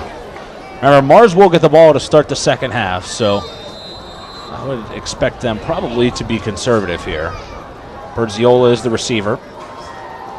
Again, the wing set. And they will hand it off on the sweep to Ranke. Ranke trying to turn the corner. And he will get up to the 44 before being stood up by Zandier. Call it the 45. It's a gain of 3. And there's the halftime whistle. Very impressive first half by the Thomas Jefferson Jaguars. A late 75-yard touchdown run by Isaiah Johnson has made things a bit more interesting, but it is 31-10. TJ in the lead here at halftime here on the MSA Sports Network. The team at UPMC Sports Medicine doesn't just rebuild wrists and knees. They build better athletes. Athletes at every level who want to get stronger and faster and prevent injuries. Fact is, no other sports medicine program in the region is more experienced when it comes to treating, training, and inspiring athletes. UPMC, the official healthcare provider of the Penguins, Steelers, and you. Find out more at upmcsportsmedicine.com. People ask what drives me. It's the respect I have for my opponents, the trust I have in my teammates, a coach who treats me with dignity, and a university that has faith in me on and off the field. That's what keeps me focused, why I practice harder, play my heart out. I play to win. I play for Carlo. Tell us your story using #WhatDrivesYou. Carlo University, a proud sponsor of the MSA Sports Network. Monticello's Italian restaurant has been serving the Pittsburgh community for over 34 years. With over 5 northern locations, there is one near you. Monticello's has been named the best pizza, best hoagies, and best Italian restaurant by the Tribune Review for 3 years in a row. Stop in at Monticello's restaurant before or after your high school football game and mention that you heard us on the MSA Sports Network and receive a large traditional cheese pizza and 4 soft drinks for $12.99. For the complete menu and additional information, go to Monticellos.com. Monticello's, a Pittsburgh favorite. Log on every Wednesday night at 7 for the latest high school football news during This Week in the WPIAL here on the MSA Sports Network. Join Don Rebel and other members of the MSA Sports team as they visit with WPIAL football coaches, plus they run down the upcoming schedule and preview the weekend's top high school football games. That's This Week in the WPIAL every Wednesday at 7 p.m. this fall, only on the MSA Sports Network. Officially Sports is your one-stop shop for all your officiating needs. If you need a shirt, jacket, pants, shoes, whistles, etc., Officially Sports has it all, and they are the sole licensed supplier for the Pennsylvania Interscholastic Athletic Association. Officially Sports also provides custom bags and apparel to help promote your officials association. Mention this ad and receive free shipping until November 1st. Order online at www.officiallysports.com or call 1-800-934-4555. That's 1-800-934-4555.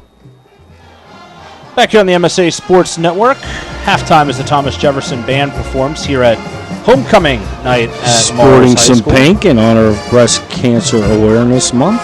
So it's a funny story. Every week, with the exception of last week, I have had a blue team against a black and gold team, and this really is off topic. My wife loves black and gold. It's her favorite color scheme. It's a color scheme at our wedding.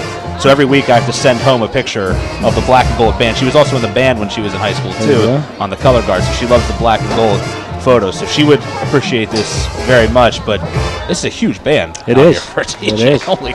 They have the entire field filled right now, so great to see the bands out here at halftime as it is 31-10. Thomas Jefferson here at halftime, really impressed by the Jaguars. I thought this would be a tight game. It hasn't really played out that way. A big late strike there by Mars, but the muffed punt when they were having a chance to get maybe even more back into the game, I think that kind of took a lot of momentum, a lot of wind out of the sails. Yeah, I think it did too, and that's the chance you take, giving up that big play when you move everybody up into their box. But Bill Cherpak and his staff were saying to Noah Wright and Scott Majesky, you're going to have to throw this over top of us. Isaiah Johnson with a nice cut and a couple broken tackles and was off to the races. But really, other than the nick early with the penalty on the return and the early field goal for Mars, this first half has been all Thomas Jefferson Jaguars.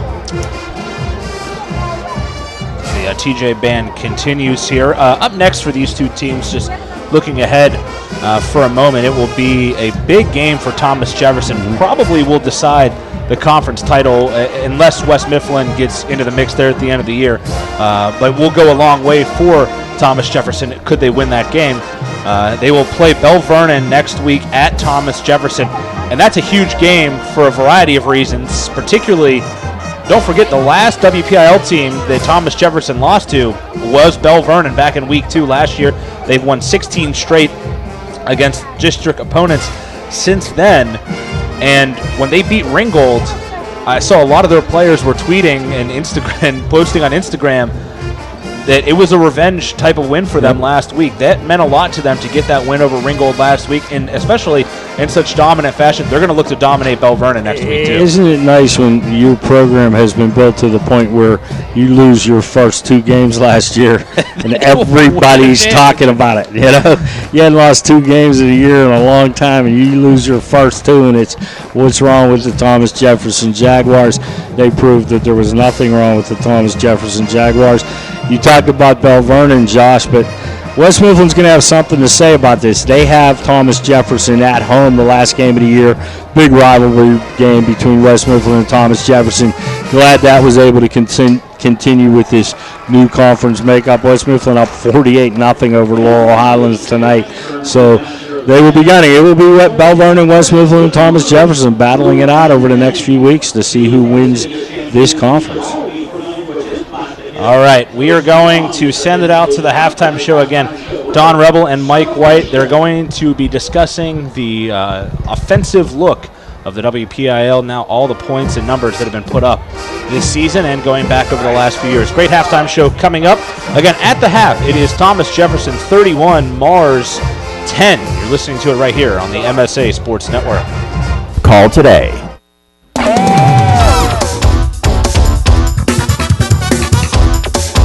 Welcome to the Week 6 edition of the Halftime Show here on the MSA Sports Network. I'm Don Rebel, welcoming back Mike White of the Pittsburgh Post-Gazette after a week's hiatus. Yeah, who was here?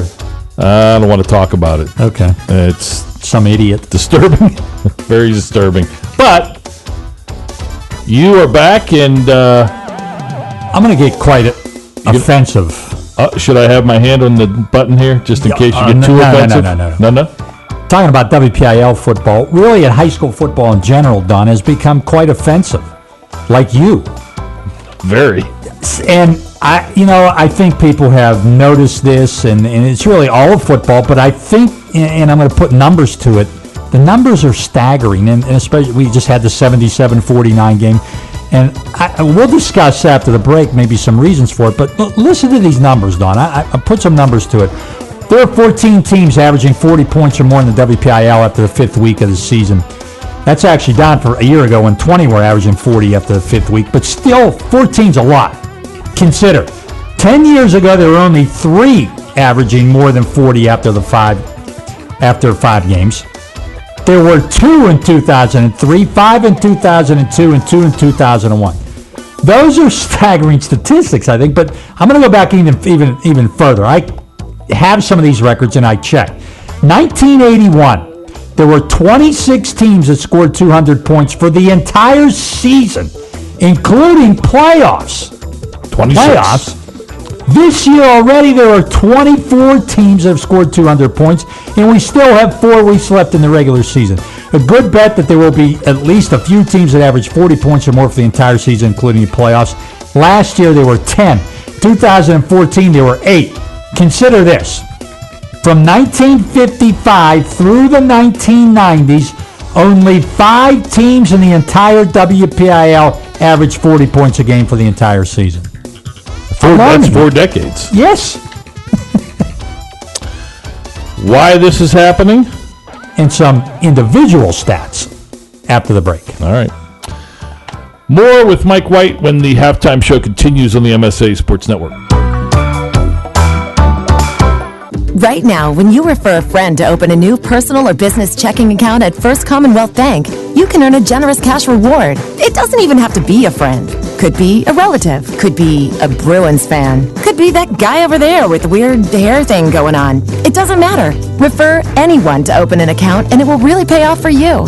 They'll even get a cash reward themselves, no matter who they root for. First Commonwealth Bank, member FDIC. Learn more at a local branch or visit fcbanking.com. People ask what drives me. It's the respect I have for my opponents, the trust I have in my teammates, a coach who treats me with dignity, and a university that has faith in me on and off the field. That's what keeps me focused, why I practice harder, play my heart out. I play to win. I play for Carlo.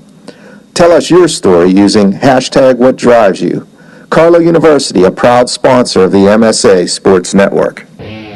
For the most complete recap of Friday night's WPIAL football action, tune in on your way home from the game to the MSA Sports Scoreboard Show here on the MSA Sports Network.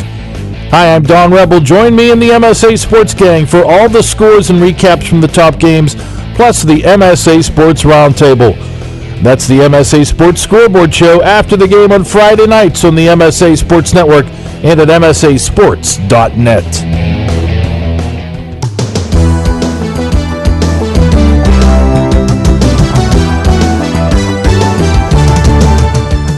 Getting offensive on this edition of the halftime show with Mike White. I'm Don Rebel. Some staggering numbers you threw at us beforehand. Now, how about let's get behind those numbers. Why? Well, do you want to? I want to throw real quick a couple individual numbers to prove it even more. The individual yards. For example, before 2015, only 6 quarterbacks were known to throw for 400 yards in a game. Don. Past 2 years alone, 8 have done it. Wow. That's something. Only 8 times has a quarterback thrown for 3,000 yards in a season, including playoffs. 6 were since 2012. The only 2 that weren't were Bill Stahl, Seton LaSalle in 2004, and Christian Brumbaugh in 2010 at South Fayette. Here's another one. Of the 7 runners who have the most yards in the regular season in WPIAL history, 5 were in the past 5 seasons. The only 2 in the top 7 who weren't in the past 5 seasons were Bill Bear of Mars in 2007 and Jim Smith of Laurel Highlands in 1989. Lastly, before we talk about why, 14 players have rushed for 400 yards in a game, Don. The first was, here's a little good factoid, Brian Baschnagel of North Allegheny on the Ohio State and the Bears did it in 1971. He was the first. Of those 14, 6 of them have been since 2010. Alarming. So why, Mr. Rebel? You go first. Well, obviously, I think it's twofold. The trickle-down effect. Nobody plays defense in college anymore. And the spread offense. I think it's with shrinking. I've talked to coaches who have helped turn around programs, and they say one of the keys was to go to a spread offense and get the kids excited about coming out and playing football again. I agree with you wholeheartedly. In other words, what you're saying and agree is, you get a lot more one-on-one coverage when you have 4 or 5 receivers going out. For a high school kid to cover, even just an average receiver running back, for a high school defensive back or linebacker to cover a kid one-on-one, that's hard for him to do. And the quarterbacks, I think, are better. You have all the 7-on-7 stuff in the spring and summer. Makes the passing game and that spread offense more effective. And it's not just the throwing; it also opens things up for the running backs. Agree. Too. Agree. And if you're a poor tackling team, then you're really going to give up a ton of yards. You're making great points. Thanks. Lastly, I will say this, and some coaches have said this, maybe even at the college level. They think there might not be a very good job being done by some coaches in coaching defense, and maybe not spending enough time on it. Oh, True? I don't know. All the district defensive coordinators now are giving you a little thumbs down. All right. Good stuff. All right. Thank you, Michael. Enjoy the second half of the game you are listening to here in Week 6 on the MSA Sports Network.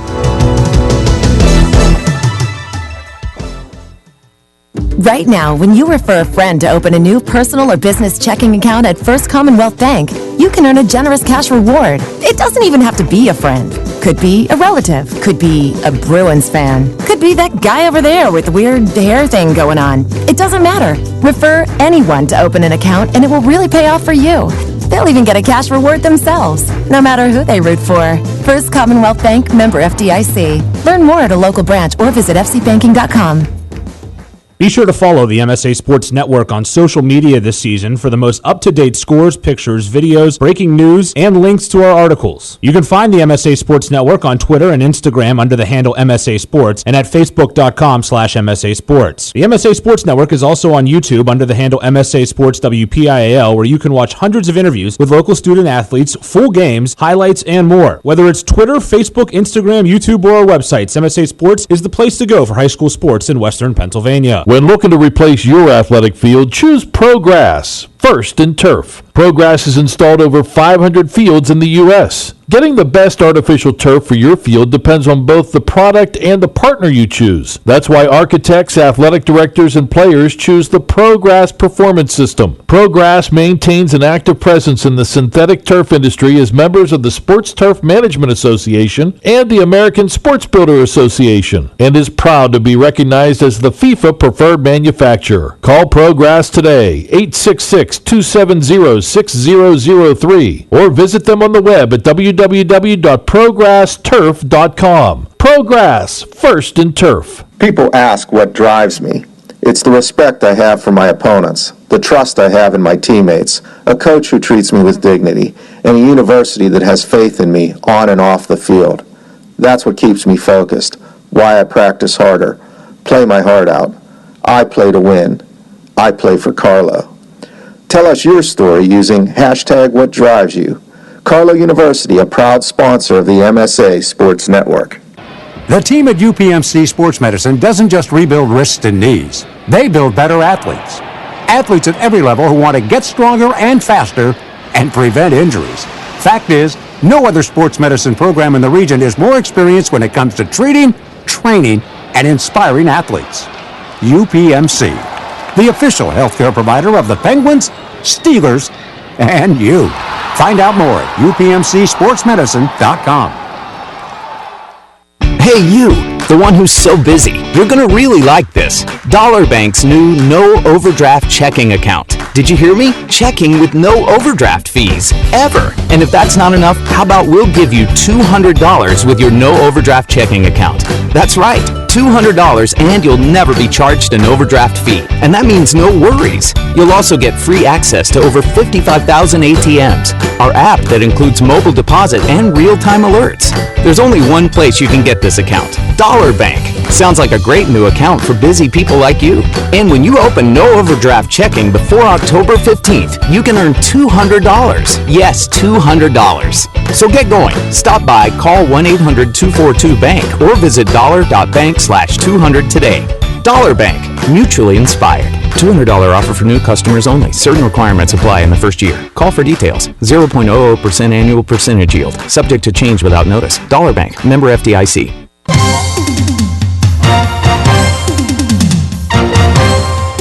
MSASports.net is the place to click on every day this fall. On Mondays, we have the latest MSA Sports Top 10 football rankings. Tuesday is a look back at the biggest and best plays from the previous Scholastic football weekend with the plays of the week. We go big game hunting on Wednesday with a preview of the top 4 WPIAL football contests. I'll look into my crystal ball on Thursday with the wildly popular Chicks Picks. A complete rundown of all the games comes your way on Friday, plus plenty of broadcasts to choose from on Friday nights. On Saturday, we'll take a look at the top performances with Friday night highlights. Then on Sunday, a look back at the previous day's high school standouts with Saturday's Scholastic Stars. Anytime, anywhere, always there this fall with the MSA Sports Network at MSASports.net.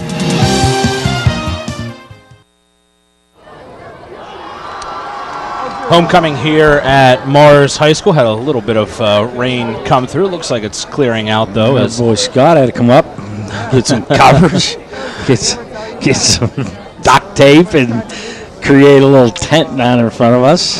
Protecting the camera, and we do appreciate that. It's 31-10 here at halftime. Thomas Jefferson in the lead over Mars here on the road, as the homecoming queen was named. Cara Travanti. Cara Travanti, congratulations to the queen named here tonight. As great scene, great crowd, the neon theme from the students, as packed house here on the Mars side for homecoming here tonight. Their team, though, trails by 21 at the break, and we'll turn it to the scoring summary from that first half, and then we'll get you some stats and some scores from around the WPIAL, some big scores, some big games right now around District 7, so we'll get that to you. But first, Johnny's going to bring you the scoring summary. Yeah, Mars broke on top first. We wanted to see what Scott Heiner would do. He opted to put points on the board. When you have a kicker of the caliber of Caleb Brake, you might as well go ahead and do that. Caleb Brake for Mars kicks a 33-yard field goal, puts the Planets up 3-0, and then Josh, all Thomas Jefferson. Bobby Kelly to Garrett Fearman on 4th down. 7-3 Thomas Jefferson to end the first quarter. Beginning of the fourth quarter, 47-yard punt return by John Muehlbauer. 14-3 Thomas Jefferson. Quentin Hill gets into the act on a 7-yard run with 7:42 to go in the first half. 21-3 Thomas Jefferson. And then another Quentin Hill run, this time from 9 yards out. 28-3 Thomas Jefferson. And Thomas Jefferson looked like they were rolling, but Isaiah Johnson, big play for the Mars Planets with a $1.42 to go in the half. 75-yard run, able to get to that left edge and down that far sideline. Everybody in the box for Thomas Jefferson trying to stop the Mars running game. Isaiah Johnson outran everybody end zone, 28-10. Mars able to force a 3-and-out for Thomas Jefferson, but muffed the punt. And with 12 seconds to go in the first half, Tommy Campbell, his first field goal of the year from 40, just wrapped it inside the left upright. But nonetheless, it was good, and Thomas Jefferson leads 31-10 at halftime. Looking at some scores as the teams have made their way back out for the warm-up as it begins here to start the second half. Looking at some stats first, then we'll get you the scores from around the WPIAL. For Mars, they had no passing yards. 0 for 2 was Noah Wright. 89 rushing yards. They had 95 by Isaiah Johnson, 15 by Garrett Ranke, 1-on-1 carry from Max Chismar, and then 2 carries for negative 22 yards, both on sacks by Noah Wright, and 89 yards of total offense. They were 1 of 4 on third down, picked up 4 first downs in that first half. Really, you talk about 89 yards. They had 75 on one run. Other than that one run, not a lot going well offensively for them. Quentin Hill on Thomas Jefferson's side has 83 yards rushing on 16 carries. Kind of a workmanlike effort, but has 2 touchdowns for it. Justin Vigna has 1 yard on 1 carry, and Bobby Kelly has been brought down to the backfield twice, 2 for negative 6 yards. Kelly's been good, though, through the air. 7 of 12 for $116 and a touchdown. 3 passes to Zane Zandier for 60 yards. Jake Gigridge, 2 for 37. Garrett Fairman caught a 6-yard touchdown pass, and John Muehlbauer has 1 catch for 13 yards. $194 in total offense, 78 on the ground, 116 through the air here at halftime. 5 penalties for 55 yards, though, on Thomas Jefferson. That hurt them. They were 1 of 5 on third down through that first half, but yardage says a lot, 194 to 89. It's been decidedly in favor of Thomas Jefferson, plus they've forced some turnovers as well. They have. The defense has played outstanding, other than giving up that big run to Isaiah Johnson, just really all over the field. And just a unique defense in terms of the personnel.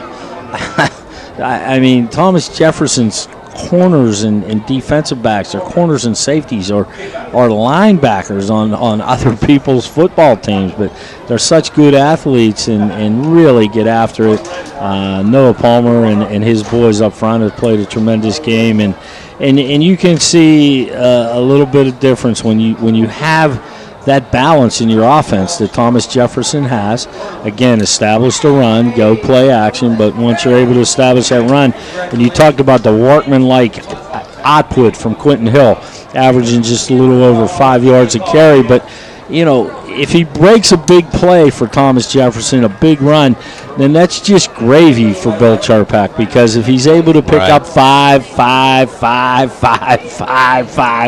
then that just makes the whole operation run that much smoother, and that's what Thomas Jefferson displayed here in the first half.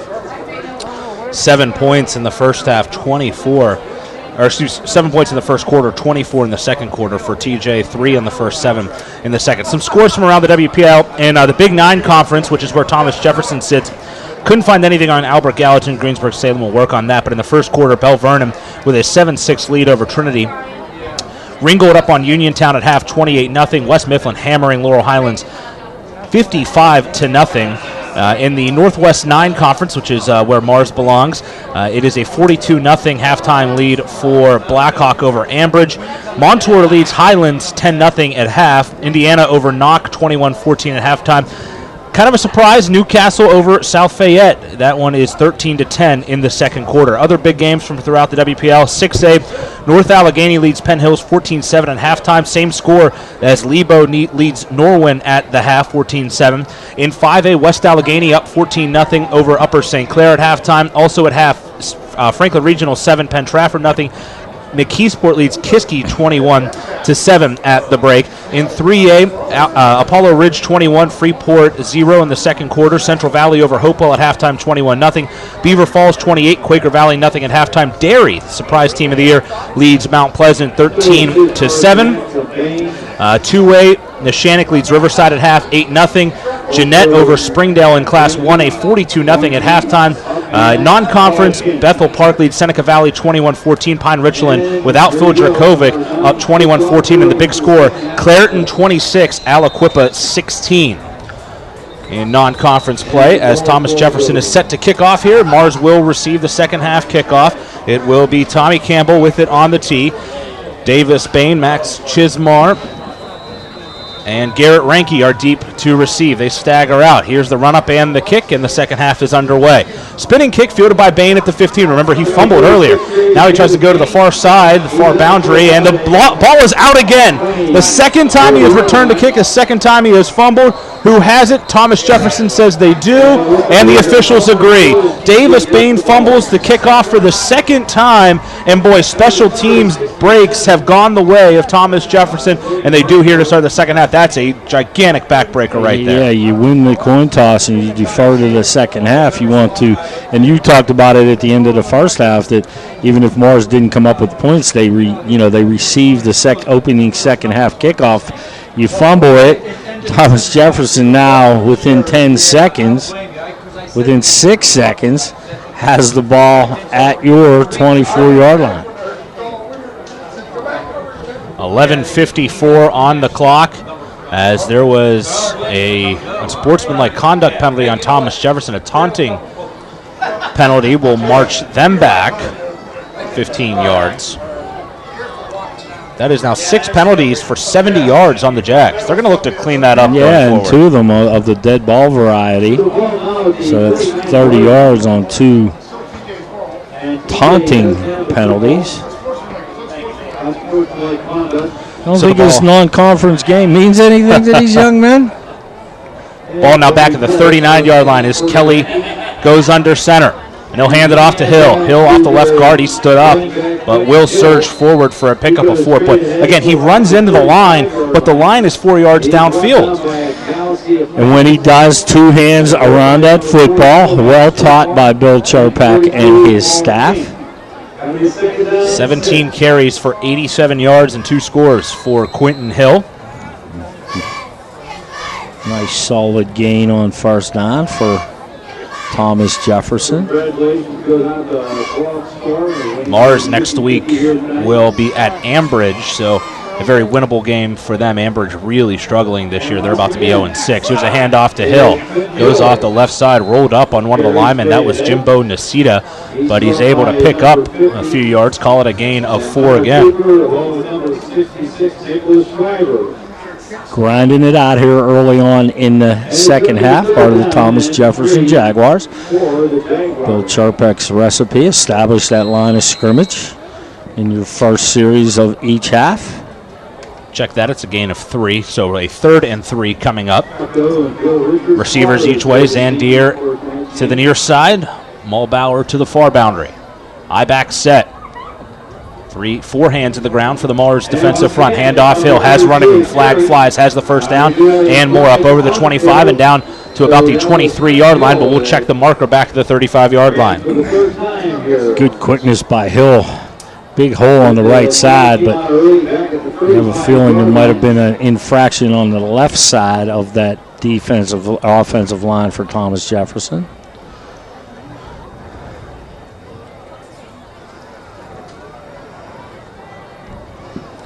It's now a 10-6 Montour over Highlands. That a very, very important game in the Northwest 9. It's a false start penalty on the Jags. Another marker on the Jaguars, the 7th time they've been penalized. Someone on the left side of that offensive line jumped. So now 3rd and not quite as manageable. It's a 3rd and 8. Ball at the 37-yard line. We had seen in the first half, this has been the boot right Gigerich territory. Pass over the top to the tight end in the flat. I-back set. And Kelly's going to pass. Straight drop. 5 steps. Far side. Pass caught. And that is Mulbauer on the far sideline, who has enough for a first down. Goes from the 37 down to the 25. Pickup of 12 on the play. And another Thomas Jefferson first down, their 10th of the ball game. Just a superb timing right that time by Thomas Jefferson. Mulebauer runs about 1.5 yards, 2 yards past the sticks, turns around. The ball already released by Kelly. Easy play, easy pickup of the first down for the Jags. It's not an easy play, that timing route, but they made it look somewhat effortless there. As here's a handoff to Hill. Hill has good running room off the right side, has it up over the 20, and he'll be down for a gain of about 8 yards on first down. You're right about this Thomas Jefferson offensive line, Josh. Quentin Hill, 8 yards downfield, and his offensive lineman right next to him. That means they're getting to that next level, and they're pushing, and for every single foot that they can get out of a Quentin Hill run. 9.5 clock rolling. TJ up by 21 after recovering the fumble on the kickoff. The second time that Davis Bain has fumbled the kickoff. That time he lost it. Here's a handoff to Hill. Hill has room off the right guard. He'll have enough for the first down. Goes from the 17 down to about the 12. A pickup of 5 and a first down. Just grinding it out of the Jaguars. 4 runs for Quentin Hill and 1 pass here on their first drive of the second half, as they are methodically moving it right down the field. Might be a different formation this time, but let's see if they once again run Quentin Hill off the right side of that offensive line.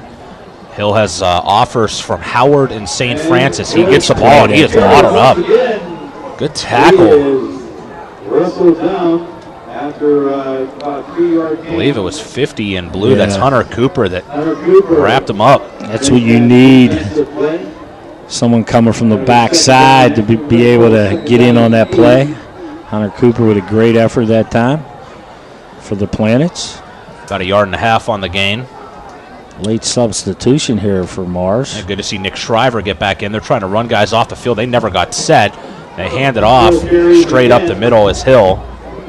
They just never got their defense set, and actually somewhat fortunate. They're very fortunate.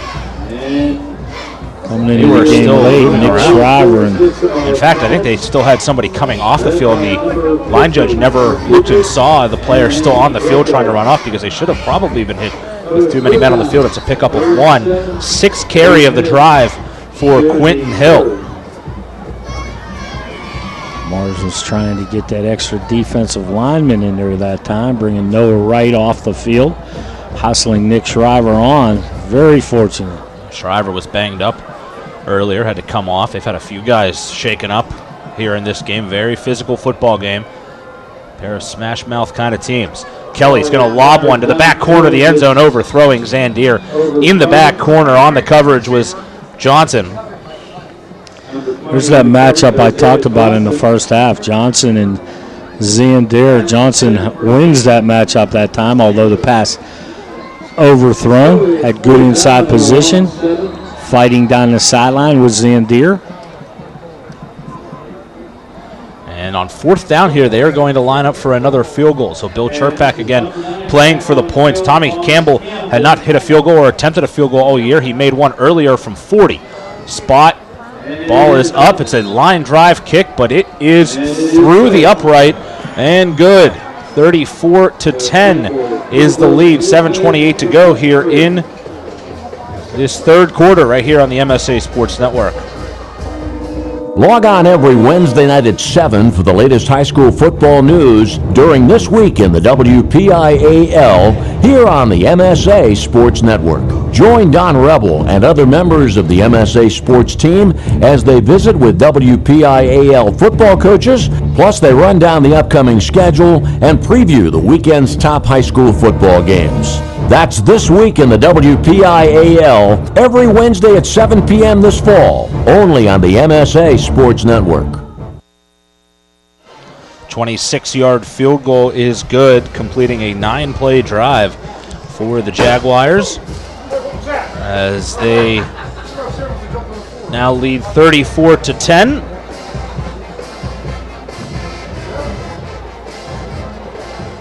Along with Johnny Lee, I'm Josh Roundtree. Scott Majesky working the camera. Diligently out there working the camera. Dodging the sprinkles. 34-10 though. TJ on top as they elect just to take the points on their last 2 drives with a couple of Tommy Campbell field goals. Here's the run up and the kick. It's a high floater spinning, fielded at the 10-yard line and taken down at the 25 is Isaiah Johnson. They took Bain out on the kick return unit and put Johnson in. Rain really starting to come down now here at the MAC, the Mars Athletic Complex. Some folks putting the umbrellas up or the ponchos on or fleeing for cover. 25-yard line is where it's spotted for Mars. 7:24 to go here in the third. Under center is right. He'll pitch it left, looking for Johnson, and he is swallowed up. Getting over was Noah Palmer and a host of defenders. Jimbo Nasita in there as well, and they're going to take down Johnson for a loss on the play. Third time tonight Johnson's lost his helmet. Needs to come out for a play. Chin strap up, son. This is one of those kind of games. So loss of 1 for Johnson on his 10th carry of the night. Now 10 carries for 94 yards and a touchdown, but a big part of that, the 74-yard run, or 75-yard run for a touchdown. So Johnny mentioned the rain really starting to kick in here. They're going to run it on a sweep. Coming to the near side is Ranky. Now Ranky going to make a good cut. Oh, boy, and then he is upended. As coming over was number 18 in white. That is Nick Urbanowitz to take his legs out. But he will pick up 5 yards.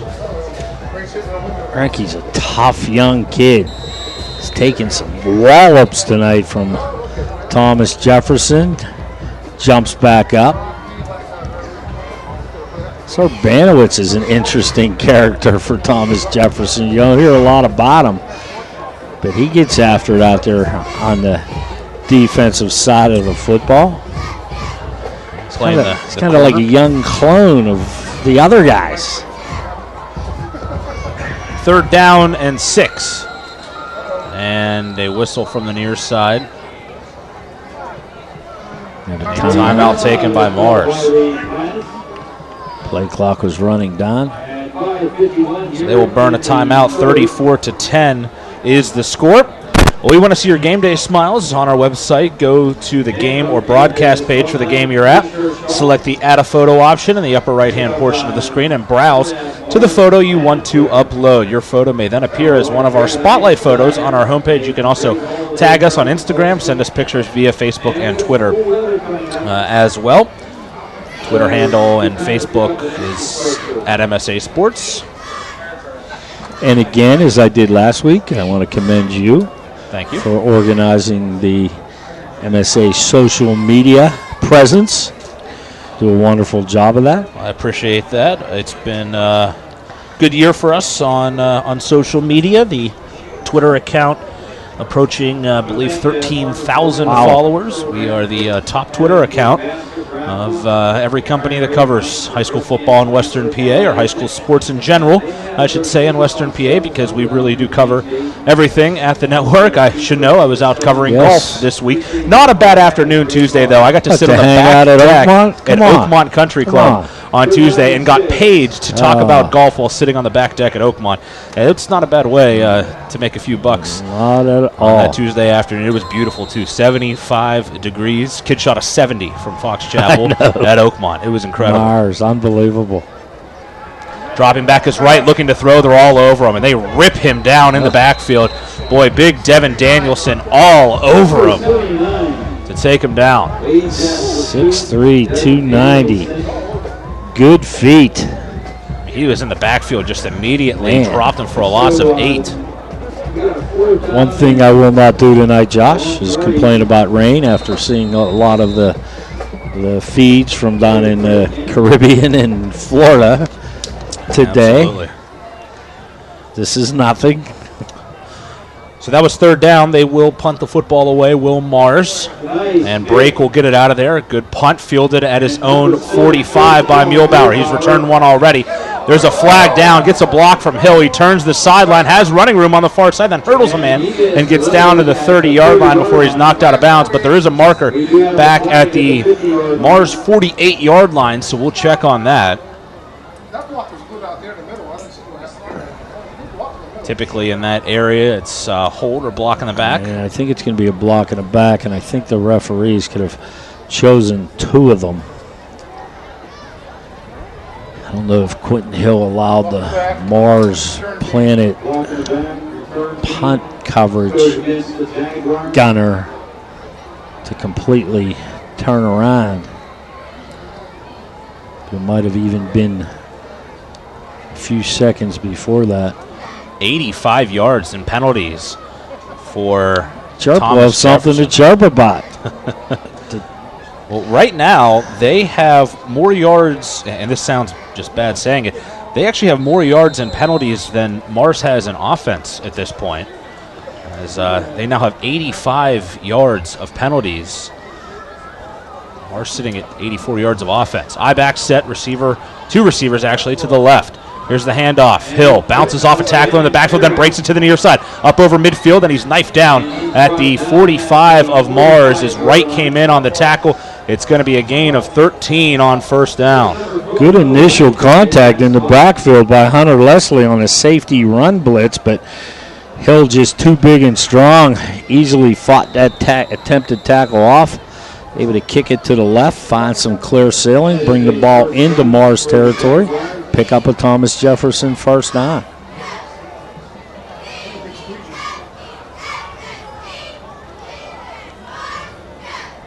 I-back set, man each way. Again, it's Hill, the ball carrier. Goes right, and he's wrapped up. Chismar in to sling him down. A gain of about 2 on the play. Good penetration by Chismar that time. I was watching Big 79. He made the play on the defensive side, the big sack. Devin Danielson, left tackle offensively for Thomas Jefferson. And talk about a big man being able to move. He pulled on that play, trying to lead Quentin Hill up the middle between the right guard and the left tackle. Athletic. 2 receivers out right. Here's Kelly, and he'll give it on the quick hitter. This is Bell. Bell right up the middle. Bell is going to pick up about 5 yards. That'll bring up third down. First carry for Sean Bell in the game.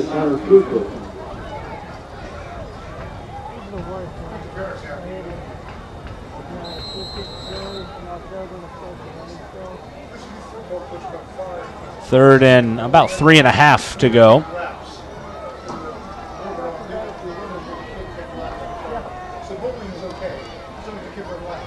King crashing the line defensively.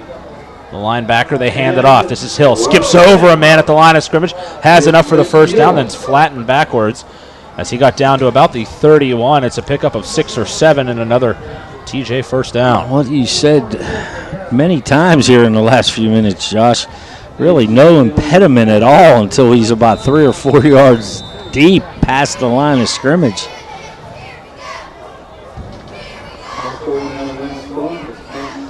Bill Charpak more than happy to continue to move the chains, keep the clock running on this what has become a rainy night here in Mars, Pennsylvania. Last week against Ringgold was the first time that this entire season as Kelly's going to take a timeout. It was the first time this year that Thomas Jefferson had to play their starters past the midway point of the second quarter. So they had blown everybody out to the degree where they could take their starters out midway through the second. So they really haven't played guys very deep into ball games in this entire year. In another good article this week on that exact scenario. It happens a lot in Western Pennsylvania. This year it's Thomas Jefferson. When you're winning games by an approximate average of 50 points, you have to kind of weigh where you're at in the game. You don't want any of your key players to get injured, but you want them to stay sharp. You don't want to embarrass the other team. There's so many factors and so many variables that go in to a coach's decision. There's kids that are approaching different numerical plateaus in their career. You would like to see them achieve them. You know them. It's a team game, but if they're able to do something outstanding numerically, you want them to do it. But when you're up 65-0, you got to weigh the pros and the cons, because the ultimate goal is to stay healthy, stay as sharp as you can, and win a championship. Yeah, still a long way to go this year. I mean, we're only now this week 6. Some teams their 7th game of the year, and so many teams are one injury away from really having their season blow up. Pine Richland, perfect example. Perfect. Not saying that that's going to happen to Pine Richland, but in all intents and purposes, it probably will. Max Deviney, a good player, but you're replacing probably one of the top quarterbacks in the country. Here's a pitch to Hill. Stiff arms a man. He has enough for a first down up over the 25, over the 20, and he's pulled down at about the 17-yard line. That'll be a gain of 15. Quentin Hill finishes off runs, doesn't he? He really does. Man, he takes on all comers at the end of his This kid can play football at the next level. I agree. He absolutely can. He has offers right now from Howard and St. Francis. He's going to play football, and he's going to be very successful at the next level. He is very talented running the ball. He has a very low center of gravity when he runs, and you don't see him fall backward all that often. He did a couple of plays ago, oddly enough, but it's not often. He falls forward a lot. Here he is again, right side. He gets tripped up, dives forward, and he'll get about a yard. College coaches know much more than we do in terms of projections, but if he doesn't project out as a running back, he could easily project out as a linebacker. Yeah. 6 foot 205. I mean, he has put the on build 15, 20, 25 pounds. And he'll be at the next level. Jonathan Muehlbauer, certainly as well. A lot of them. Zane Zandier, and talking a few guys on that line as well that are going to be able to play college football. Devin Danielson, 6'3", 295, just a junior. I know. All-conference player from a year ago. Here's Kelly. He's going to throw. Kind of a little stutter, and he lobs one up into the back corner of the end zone. Incomplete. Coming down with the football was Zandier in the back corner. Looked like he had held on, but looked like he had an easy catch. Yeah, at the last moment it was whistled incomplete. Said they didn't do the show the bobble, but he must have not had possession as he was forced out of bounds in the corner of the end zone.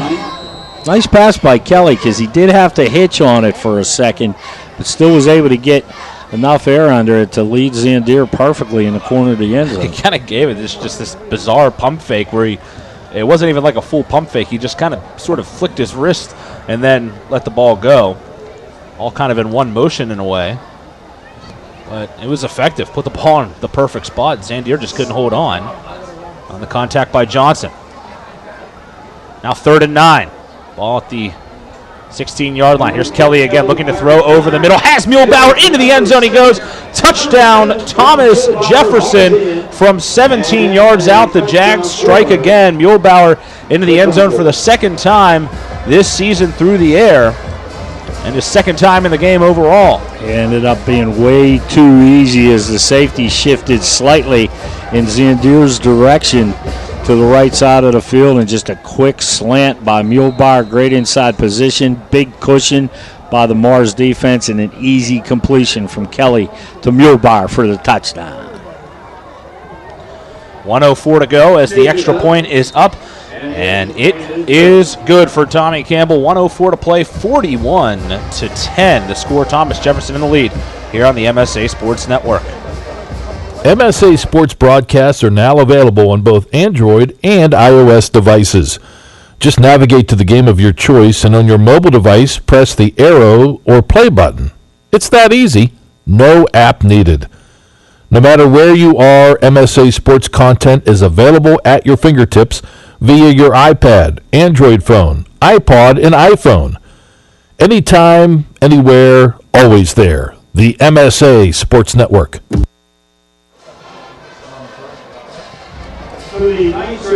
Bobby Kelly to John Muehlbauer, 17-yard touchdown pass.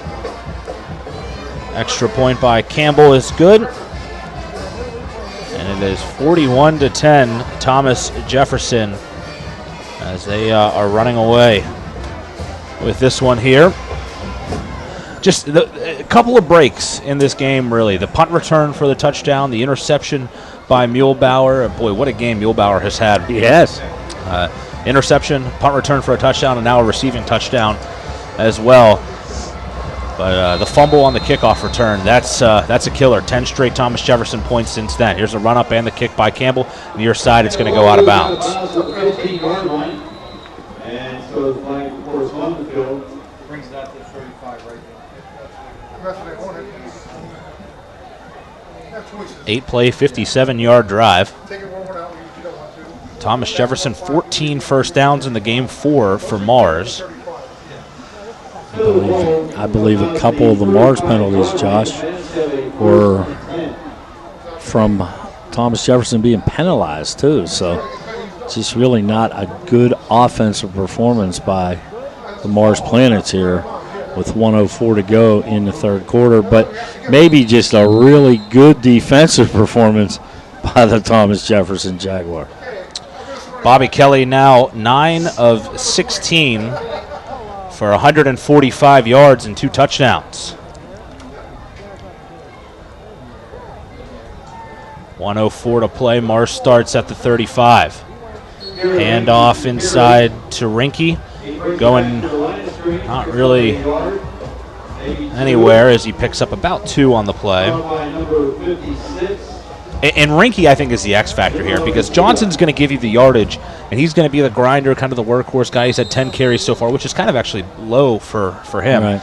But Rinke's the guy that they needed to hit the big plays. They needed those long runs out of him on that jet Stepped sweep. in as a freshman last year, did a marvelous job replacing Johnson when he went down late in the season with an injury. Yeah, he just has not been able to really get much going on the ground. Gain of 2. Clock rolling at 20 seconds here in the third quarter. Handoff inside. This is Johnson. Has running room. Nearly broke it free. He's going to have enough for the first down. It's a pickup of 10 yards for Isaiah Johnson.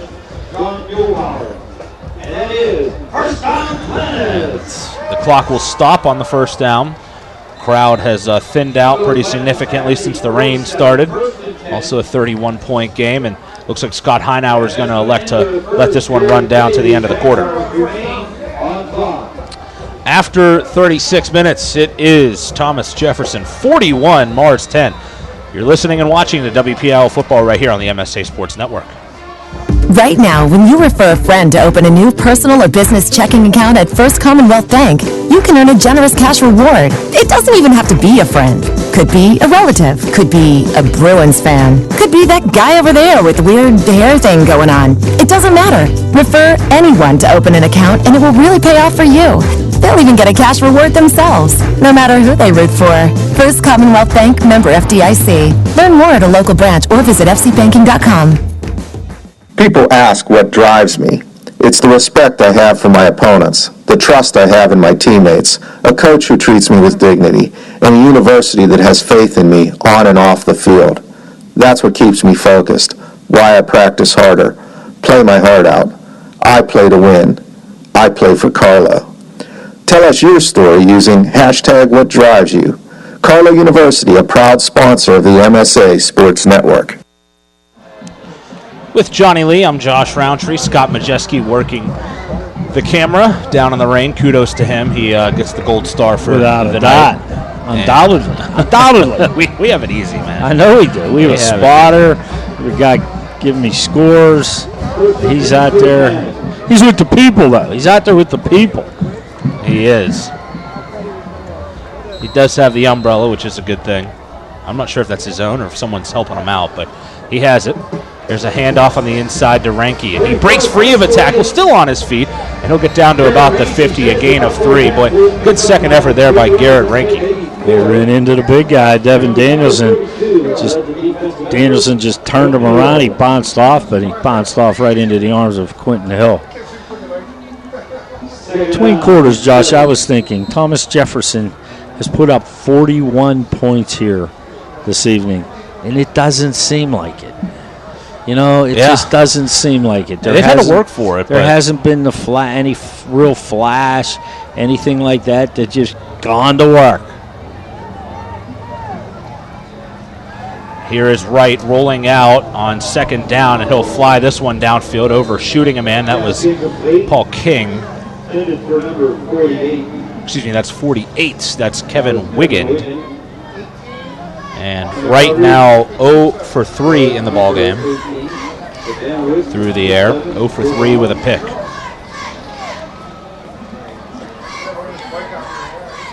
Brings up a 3rd and 7 for Mars. Yeah, and that's kind of the Bill Chirpak offense.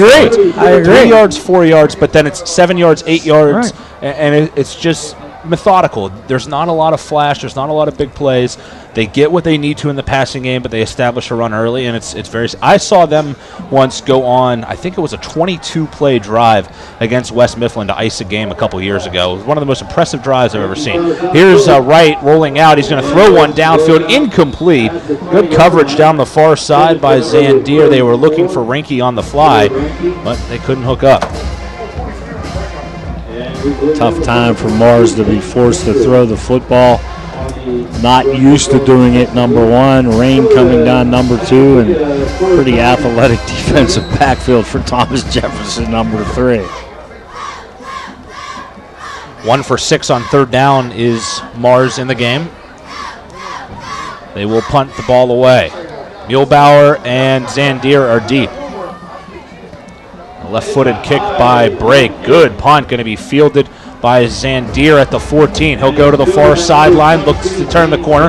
He's pushed out of bounds over into the Mars bench on the far side of the field with 10:54 to play. And we'll see what Bill Chirpak does here, up by 31. Still 11 minutes left. I would think he probably puts them in for this drive if they score the next. I agree wholeheartedly. I'm looking to see what personnel package he has out there. Danielson's out there. Quentin Hill's out there.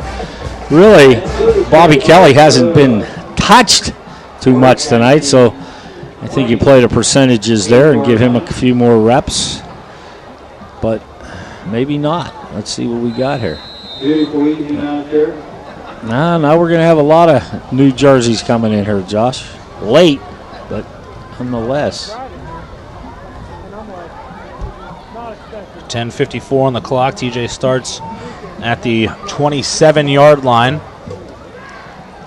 It is still Kelly at quarterback, and he hands it off and trying to turn the corner up over the 30, and then a big collision there. Flags fly as Justin Vigno was running with the ball. He got smacked and then stood up, pounded the chest. Anthony Greco in on the tackle, as well as Paul King. I think it's going to be one of those targeting fouls, helmet to helmet, I do believe.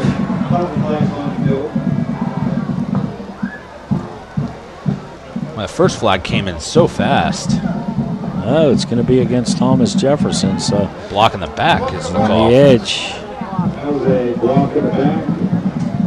Offense. 9 penalties for 95 yards on the Jags. Penalty more strong against the Jaguars.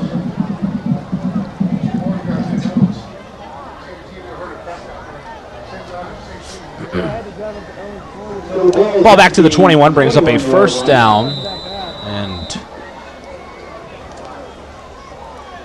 long to go. Here's Vigna running again, goes off the left side. He'll get back to about the original line of scrimmage from the 20 down to the 29. Gain of 9 on the play.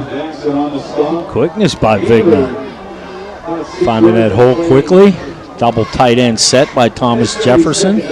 Trying to beef it up more in that front. Second down and 9 coming up after the pickup of 9.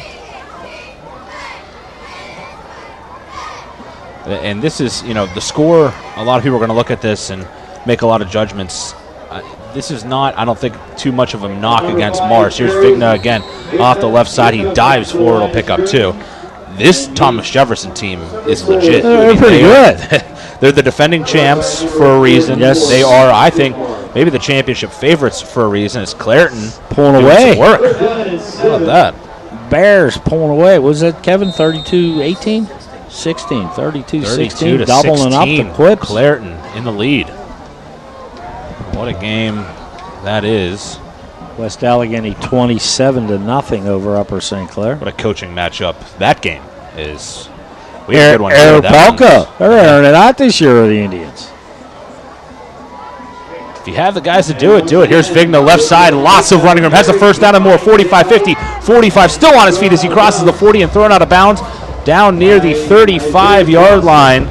Big gain there of 33 yards for Vigna. Quickness.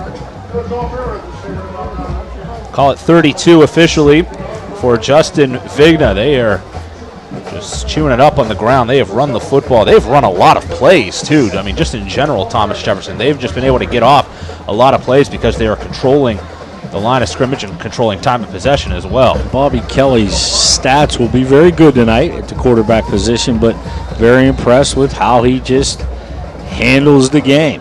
Yeah, 9 of 16, a $145, 2 touchdowns so far. Nice night. That's all he needs to do. Last week he threw for 228, a career high. He's under center here. Has Fairman split out wide right. Hand off Vigna. Vigna on the carry will get down to about the 30. Call it a gain of 6 on the play. And he's called by number 57, Anthony Greco. Vigna can run as well. He has, coming into today, 26 carries for 286 yards, 5 touchdowns. He ripped off an 82-yarder earlier this year, but averages 11 yards a carry. You see why right there, kind of that long stride that he has. Him wearing that number 5 in his build reminds me kind of John Patrician from Central Catholic with the size that he has back there. Remember him well. Now at Penn State, here's Vigna going left, trying to fight towards the first down. He'll be near the sticks, needed 4. We'll see what he got. Interesting how Thomas Jefferson with Quentin Hill tended to go right. And with Vigna in this drive, it's pretty much been predominantly running behind the left side of that offensive line. King and Greco in on the stop. It's a gain of 3, so he's short. 3rd down and 1 coming up. They are 3 of 8 on 3rd down in the ball game. Chance to go up top right now? No, all kinds of tight ends in there. Hand off Vigna. Lots of running room. 1st down and more. Still on his feet inside the 20. Knocked down at the 14-yard line. A pickup of 13 yards. And another 1st down for the Jags. Just ponding the left side. Vigna. And you run behind Devin Danielson, the left tackle. We talked to him at Kennywood this year. He was on our preseason all-star team. He is a big boy, 6'3", 295, only a junior. He is certainly going to play football, I would think, at the next level with that size. Jaguars take on Bill Vernon next week. Fairman out to the far boundary. They throw Palmer as an extra blocker on the line to the left. Fairman now in motion to the near side, handoff to Vigna. Vigna running room, right side, up over the 15 and down to about the 10-yard line. I mean, it's 5 yards at will right now for Justin Vigna and this TJ front. We talked about Thomas Jefferson with a big game next week at home against Bell Vernon, but right now the Leopards down 12-7 to the Trinity Hillers. Wow, that's a big game for Trinity as well. If Bell Vernon were to win that game, Thomas Jefferson would clinch a playoff spot. I'm going to venture to say they're going to be in anyway. They're going to be in a playoff. I don't think they have to worry about it, but here's the handoff. Left side, Vigna fights through an arm tackle inside of the 10, and we'll see where they spot him inside of the 5, in fact, down to the 4-yard line, so a gain of 6. They're just coming off the snap of the football as this offensive line for Thomas Jefferson. And that's a good for a first down, so first and goal now from the 4-yard line. They've run 8 plays on this drive.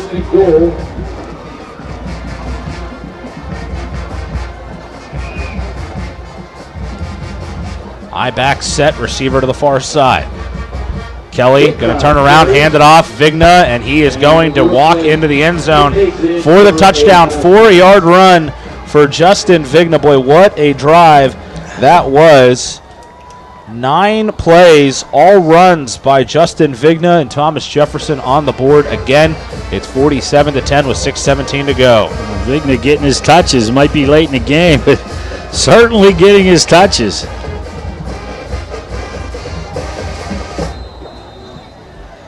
And that, my friend, puts us in the mercy roll, I believe. And the extra point by Campbell is up, and it is down the middle. 6:17 to go, 48-10. Thomas Jefferson rolling here at Mars. The team at UPMC Sports Medicine doesn't just rebuild wrists and knees. They build better athletes. Athletes at every level who want to get stronger and faster and prevent injuries. Fact is, no other sports medicine program in the region is more experienced when it comes to treating, training, and inspiring athletes. UPMC, the official healthcare provider of the Penguins, Steelers, and you. Find out more at upmcsportsmedicine.com. When looking to replace your athletic field, choose ProGrass, First in Turf. ProGrass has installed over 500 fields in the U.S. Getting the best artificial turf for your field depends on both the product and the partner you choose. That's why architects, athletic directors, and players choose the ProGrass Performance System. ProGrass maintains an active presence in the synthetic turf industry as members of the Sports Turf Management Association and the American Sports Builder Association, and is proud to be recognized as the FIFA preferred manufacturer. Call ProGrass today, 866-270-6003, or visit them on the web at www.progressturf.com. ProGrass, First in Turf.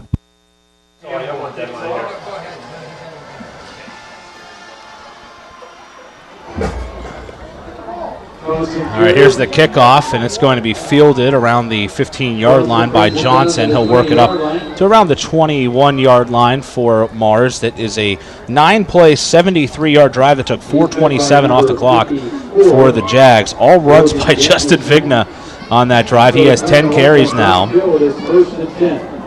11 carries, excuse me. Tommy Campbell's been pretty good tonight, too, for Thomas Jefferson.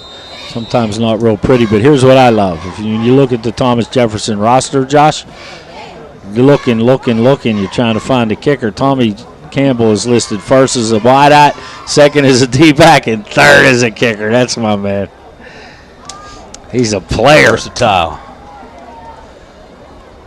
Here's the handoff from right. Reinke on the sweep. Reinke turns the corner and goes up the hash down to about the 27-yard line. The drive starting from the 22, so it's a gain of 5. But you look at the runs by Reinke tonight. He's the big play guy. He takes those end arounds and he takes them a long way. 7, -2, -2, 5, 3, 5, 2, 3, 5. Those are his started out good on the initial jet sweep, able to get to that edge, step out of his end tackle, and pick up 7 yards. But since then, tough sledding. Hand off inside Johnson. He'll bob and weave his way down near the sticks. Needed about 5, and he got just that. It was almost like they saw that first sweep, and then they just made the adjustment, and they were able to control it after that. It is good for a first down. Just their second here in this second half. First and 10, the ball's at the 32-yard line. As we approach 4:18 to go, the clock rolling, 38-point game. One thing we didn't talk about, the mercy rule in effect. Here's Ranke again on the sweep, trying to get to the far side. He'll be swallowed up and tackled around the 32. Going to go for a gain of about 1. Garrett Fairman with excellent penetration that time from his defensive back position coming up. Forcing Ranke cut it up before he intended to. Will be second down and 10.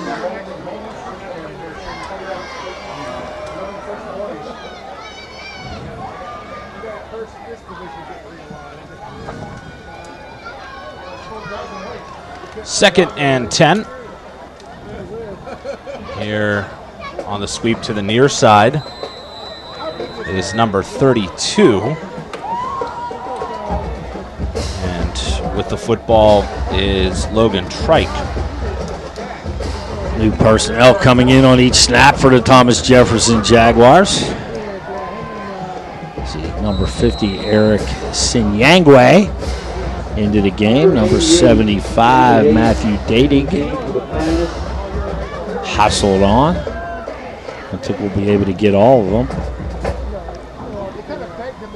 Still right under center, and he'll hand it off. This is Trike running again, and he is going to be dropped behind the line of scrimmage. That'll be a loss of about 3 yards. Jared Collington in on the tackle that time for Thomas Jefferson, junior linebacker. So it brings up 4th down, 2.5 to go, and it looks like Mars will punt the ball away. Dropping back is Shane Stump. Break to do the punting. They give a rush, nearly blocked. Line drive, punt, spinning, hits at the 38, and hops back and will be fielded there.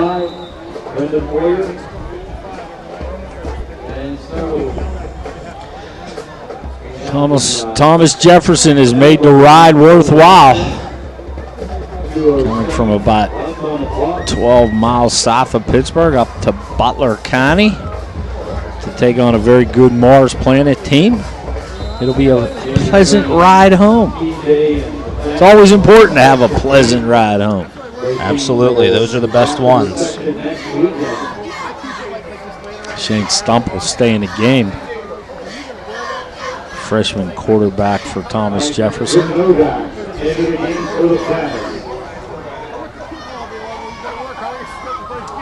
Buck 43 on the grounds for Quentin Hill tonight. They're going to hand it off. The ball is loose.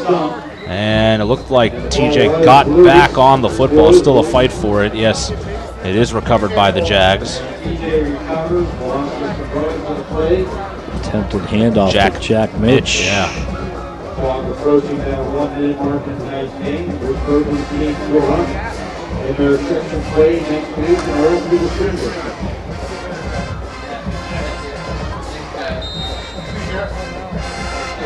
So the second down, clock rolling under a minute to go.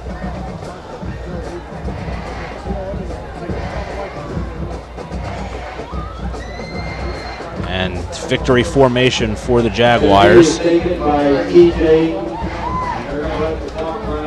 That's a Stump in there at quarterback. That will just about do it. They'll have to run one more play.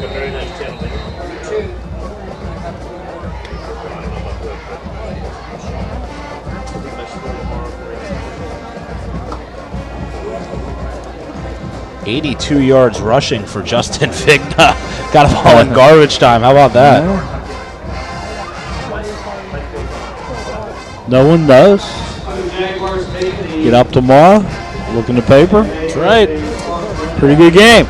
And one more knee, and that will do it. Final score here from the Mars Athletic Complex. Boy, this Jaguars team is impressive. 48-10. Thomas Jefferson comes in here on Mars' homecoming night, and they come away with a 38-point victory over the Fightin' Planets. We will take a break. When we come back, we'll get you the final numbers, and then we'll wrap this one up. We'll get you the scoring summary as well. We'll look ahead for these two squads here in this 2016 season. We'll step aside again. The final score, 48-10, as Thomas Jefferson beats Mars right here on the MSA Sports Network. Monticello's Italian restaurant has been serving the Pittsburgh community for over 34 years. With over 5 northern locations, there is one near you. Monticello's has been named the best pizza, best hoagies, and best Italian restaurant by the Tribune Review for 3 years in a row. Stop in at Monticello's restaurant before or after your high school football game and mention that you heard us on the MSA Sports Network and receive a large traditional cheese pizza and 4 soft drinks for $12.99. For the complete menu and additional information, go to Monticello's.com. Monticello's, a Pittsburgh favorite. Officially Sports is your one-stop shop for all your officiating needs. If you need a shirt, jacket, pants, shoes, whistles, etc., Officially Sports has it all, and they are the sole licensed supplier for the Pennsylvania Interscholastic Athletic Association. Officially Sports also provides custom bags and apparel to help promote your officials association. Mention this ad and receive free shipping